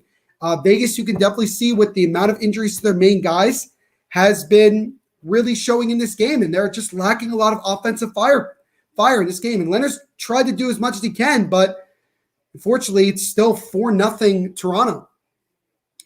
As Riley Smith dumps the puck in, as we just reached the halfway point of this period, still 4-0 Toronto. So we have 1 minute to go here on this too many men on the ice penalty to Toronto, as Leafs are able to clear it down the ice with 54 seconds to go. So Vegas looking to try to avoid going 0 for 3 as they approach reaching the new mark for longest amount of games, I believe, without scoring a power play goal. And then if they don't get one tonight, it'll make it 9, and they're approaching the Buffalo Sabres, which I think at 10 in 2009, 2010 for the first 10 games without scoring a power play goal. And obviously losing a lot of your main guys will do that to your power play. You could definitely see it. Roy with the puck. That gets it over to Alec Martinez. Martinez, 2-time Stanley Cup champion with the Los Angeles Kings. He wraps it around the boards. Vegas still with the puck. Drop pass over. Roy has it. Vegas looking to just settle it, and Roy accidentally clears the puck away, and with 7 seconds left, that's going to do it for the Vegas power play. So again, no shots on goal. The second out of 3 tries in which Vegas doesn't even get a shot on goal, and they're 0 for 3 tonight on the power play. With 8.5 minutes to go here in this period, barring something crazy, Toronto's definitely going to walk away with this one as a pass in front is broken up by Engvall of Toronto. Now Tavares gets it. Tavares passes it over to Marner, and that pass is deflected up in the air, but Toronto keeps it in. Marner gets a stick lifted. Now it's intercepted by Tavares. Tavares, it's taken away by McNabb. McNabb, as Vegas tries to just get it out, and they eventually do as Amadio comes down the right wing one-on-one. He takes a wrist shot that is stopped by the right leg pad of Jack Campbell, and then Toronto's able to clear it. That makes it now the 19th save of the game, as Campbell has stopped all 19 shots he has faced in this one against Vegas. Nylander with it as he fires it off the boards and out. Vegas now. Pass to center ice is broken up. Now Matthews has it. He dumps it back into the offensive zone before Vegas' McNabb can get it. He dumps it back all the way down, and we are going to get an icing here with 7:33 to go in this one in Toronto with a commanding 4-0 lead. Marner with a goal in the first, Matthews with a power play goal, and then he added his second goal with about 44 seconds to go in the period to make it 3-0. And then Nylander, just a couple minutes into this third period, made it 4. The shots right now are currently 30-19 in favor of the Toronto Maple Leafs.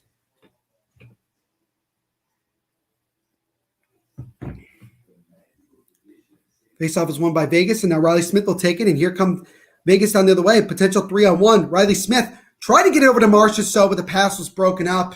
I think Smith should have taken that shot. He shouldn't have made that pass. As a long shot by Pietrangelo is stopped, and then another follow-up try gets blocked and goes wide. 78 of Toronto now with the puck. So Maple Leafs just trying to get it out of the zone here, as they are just able to, as the puck bounces over Pietrangelo's stick, and Vegas has to go back and regroup. Marchessault with it. Gets over to Riley Smith. Riley Smith loses the puck, and Muzzin's the first one to get there for Toronto. Now Brody has it. Brody lifts the puck over, and then it's knocked down by a Vegas player. Roy now with it for Vegas. He comes in on sides, toe drags a little bit, loses the puck, and then gets a little bit of a shot on goal, but it's swept away by Jack Campbell. 6:35 to go here in the third period. Toronto still up 4-0 here against Vegas. Now, Dadonov with it, fires it around the boards. Now gets it over to his teammate, Roy, now with it. Roy having the puck, now gets over Pietrangelo. Pietrangelo with a one-time slap shot. That one is either stopped or blocked, and it goes wide of the net, but Vegas keeps the puck in the ozone.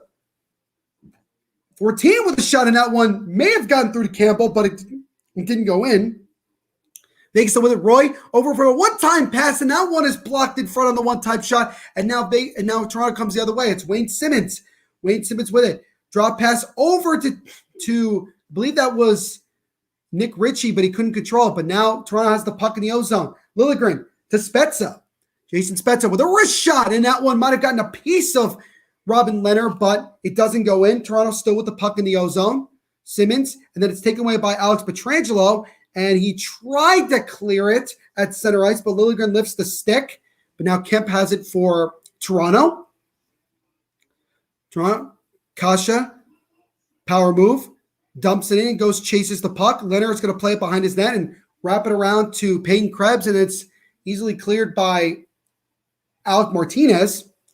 But now Toronto gets it right back at center ice. Muzzin now with it. Muzzin waits, and he'll just dump it. Allow his teammates to go get it, as we're about at the 5-minute mark here, with about 5 minutes basically to go here in this game. It's been all Toronto since the first period, and this one is pretty much over. There's only one thing left to kind of figure out if it's still going to happen, as a pass over to number 15 of Vegas is blocked in front. He was wide open in the slot, would have had a gorgeous chance to score. Now opportunity here is a shot there by 52 is blocked by Toronto.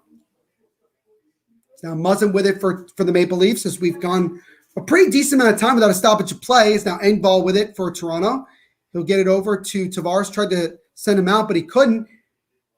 Now the puck is kind of fluttering here a little bit. Both teams having some trouble getting something going. Is Kerfoot trying to get there first, but McNabb gets to it. As Vegas tries to clear, and they fired all the way down. It's going to go all the way down, and it will be an icing. So the faceoff will be back in the Vegas zone with 4:15 to go here in this one, with Toronto still commandingly leading 4-0. And again, right after this live watch along, we'll be doing our second live watch along of the evening, as we'll have the New York Rangers against the Vancouver Canucks, with the guys from the BC Hockey Podcast covering that one. So make sure you check out that one as well. As Marner with a shot off the faceoff is stopped and then covered by Robin Leonard with 4:12 to go here, as it looks like we'll have probably our last commercial break potentially of this game. But 4:12 to go here in this one. It's been nothing but Maple Leafs here. Now, while we have a break in the action here, I want to share something that's Maple Leafs related because I did something that was Vegas related, but I have something here that's Maple Leafs related that I want to quickly share with you guys if I can do this correctly here. So I'm going to share with you some that I have here. If I can find it. Obviously, still working on it, guys. Still working. Oh, here we go. Here we go. All right. So you guys can see this, and I hope you guys can. This is the latest book that I just published about a month ago on Amazon, Maple Leafs to Maple Laughs, The Torture and Heartbreak of Being a Leafs Fan. Yes, especially after what happened with the Maple Leafs in last year's playoffs, blowing a 3-1 lead in the first round against Montreal. It gave me the motivation, and it gave me the idea of writing a book about what it means to be a fan of a team that gives them so much pain, so much torture, so much heartbreak. And I wrote a book about it. It's for the price of $19.67. If you're a Maple Leafs fan or a hockey fan, you probably know why I chose that price. But please go get a copy. Let me know what you think. Leave a rating. I would greatly appreciate it. Again, Maple Leafs to Maple Laughs, The Torture and Heartbreak of Being a Leafs Fan. I will do my best to leave a link in the comment section so you guys can go check it out. You could also just check it out on my pinned tweet on my personal Twitter at THENVPSHOW.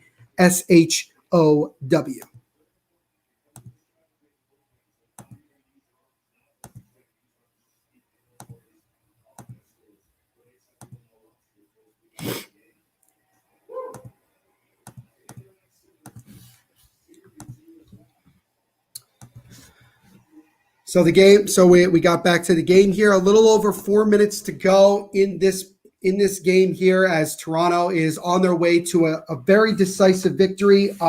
With this win, the Toronto Maple Leafs are going to move to 5-4-1 and push their winning streak to 3, while Vegas's winning streak will be snapped at 3, and they are going to end up dropping to 4-5 as they continue to get off to a slow start in this season. But now an opportunity for Vegas in the O-zone as a shot there just goes wide of Campbell. It's now Toronto looks to try to see if they can keep it going here. McNabb over to 52. He takes a shot that just goes wide of the net, but Vegas able to still keep it in here. Now Spezza with it. He tries to dump it out of the zone, and Wayne Simmons able to back him up and finally get it out. As Vegas right now just trying to see if they can break the shutout, as they got 3:24, 3:23 left to see if they can prevent themselves from being shut out to start this road trip, which is obviously not what you want at all. You're Pete DeBoer. Shots are 31-24 in favor of Vegas. So shots on goal wise, Vegas has obviously had more, but still Toronto has, for the most part, just been dominant. And they've scored in every period. 1 goal in the first, 2 in the second, and then they've added a third one here. They've added a fourth one here in the third period. The puck is dumped in. It comes right back out, but Theodore is able to get there first. 2:51, 2:50 to go here in the third period. Now Theodore just fires it in. Is it enough for an icing? It is not. And we'll see how Toronto handles this here. Do they try to see if they can get another goal, or do they just kind of try to burn that clock as much as they can? As Engvall tried to see if he could beat the defenseman, but 52 for Vegas able to get there just in time to clear it.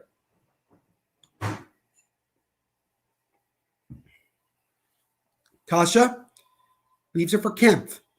Kempf being pinned against the boards, and then a pass out in front to Kasha is broken up just before he can get a shot on, and then a shot from the right side just goes wide for Toronto. As now Toronto has Vegas kind of fires the puck up into the air, and it goes out of play. No delay game there as it hit the glass.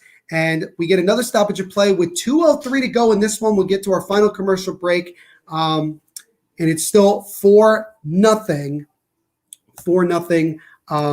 Toronto. And we will do one last commercial break for you guys as we get one more word from our sponsors.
So one more time, shout out to our great sponsors at DraftKings Sportsbook. Again, when you sign up for DraftKings, make sure you use the promo code, as you can see down here, THPN. We greatly appreciate it. Shout out to DraftKings as always. Isha saying, thanks to everyone joining the stream. Drop a like and sub. Yeah, again, thank you guys so much. I won't have a lot of time to do a whole wrap up here. Is the next live watch along, like I mentioned, Canucks versus Rangers will be starting in about 20 minutes. Luckily, this game is about pretty much over. I mean, you've got 2 minutes to go here. But thank you to everybody who jumped on throughout the day, who commented and everything like that. Please, if you're just jumping in, just do us a favor, leave a like, subscribe, and hit that notification bell so you don't miss any new hockey content that we post here on the THPN YouTube channel. We would greatly, greatly appreciate it. Isha says, also buy Neil's book. Yes, Maple Leafs to Maple Laughs, The Torture and Heartbreak of Being a Leafs Fan. Go check out that book on Amazon. Just type in my name, or you can type in Maple Leafs to Maple Laughs. It's for the price of $19.67, as Isha pointed out. I would love if you guys could go buy that. Leave a rating for me as well. I would greatly appreciate it, and get the word out to any of your hockey or Maple Leaf fans, or just any of your friends at all, and show your support. I would greatly appreciate it. But again, thank you to everybody who's jumped on here today. It's been a lot of fun. This is just another of the many live watch alongs that I've done already, and I'm going to keep doing throughout the year. This is the first of 2 that we're doing tonight. So the Hockey Pod Network really doing the graveyard shift for watch alongs here. Minute 25 to go in this game, as Vegas, the only thing that's uncertain at this point is, will Jack Campbell still find a way to get the shutout here? Let me just make sure you guys are still checking this out, because I want to keep you guys informed. Is now 52 with a shot, and that one just goes wide, as Vegas has a minute to go here in this game. So we're in the final minute of play here. It's 52 with a slap shot, and that one is stopped by Campbell. Another try is stopped and covered by Campbell with exactly 1 minute to go. So Campbell has stopped all 26 shots through 59 minutes, but he's got 1 more minute here to go for him to earn a big time shutout here, as the Maple Leafs are going to improve to 2-0 to start this 5-game homestand. For Vegas, obviously, this is not the start you want on this 4-game road trip, and a lot of things got to change and have to come out a lot better in the next game. Shots right now, 33-26 in favor of Toronto. Face-off won by the Maple Leafs. Sandin fired it around the boards, gave it over to Simmons. Then it's taken away by Vegas in the O-zone. Fires it back in. And now it's taken away by Toronto. Wayne Simmons now with it. Holds, coming down to center ice, and then he flips it in, as Nick Ritchie tried to get there first, and then he pats it out in front. He was able to get a piece of it, but Vegas was able to take it away. 33 seconds to go here in this one. So Toronto, right from the start, a decisive victory, as we get an icing here. A decisive victory. And for Vegas, with a lot of the injuries, getting some more injury news about William Karlsson being out for the next 4 to 6 weeks, somebody's got to come through. Somebody's got to start stepping up and making plays, or Vegas is going to be in a lot of trouble by the time this entire road trip comes to an end. And we shall see what changes Pete DeBoer ends up making for the next one. Face-off won by Toronto. Sandin with a shot, and that one gets blocked. He gets it right back, and he fires it around the boards, and Kasha is able to get it, but then it's stick lifted away by Vegas. Martinez gets it over to 55, and he dumps it in with 11 seconds to go here. Campbell with the puck. He wraps it around the boards over to Engvall. Engvall drops it off, losing it, and that is pretty much going to do it, as the Toronto Maple Leafs, with a decisive 4-0 victory over the Vegas Golden Knights here tonight. Marner with a goal, Matthews added 2, and Nylander added 1 as well. Vegas, just right from the start, did not have really anything going, and as a result, they dropped this one by the score of 4-0.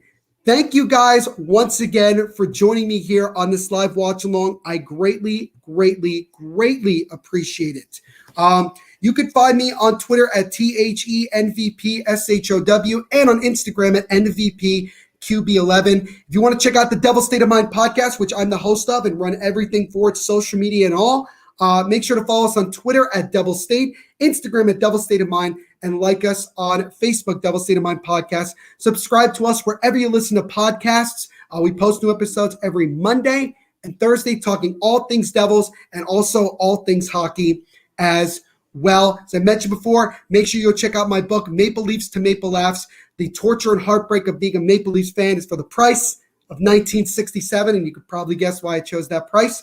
And one last thing, make sure to like and subscribe to the Hockey Podcast Network YouTube channel, where we post new videos, watch-alongs, and everything like that all the time here on this network. Don't go away, because in about 15 minutes, we will be having a second live watch-along with the BC Hockey Podcast, as they will be covering the New York Rangers taking on the Vancouver Canucks. So once again, thank you guys so much for tuning in. My name is Neil Villapiano, and we will catch you, as Everyday Hockey says at the end there. Thanks, Neil. Thank you as always again. And we will catch you guys in the next live watch along, which will be in about 15 minutes.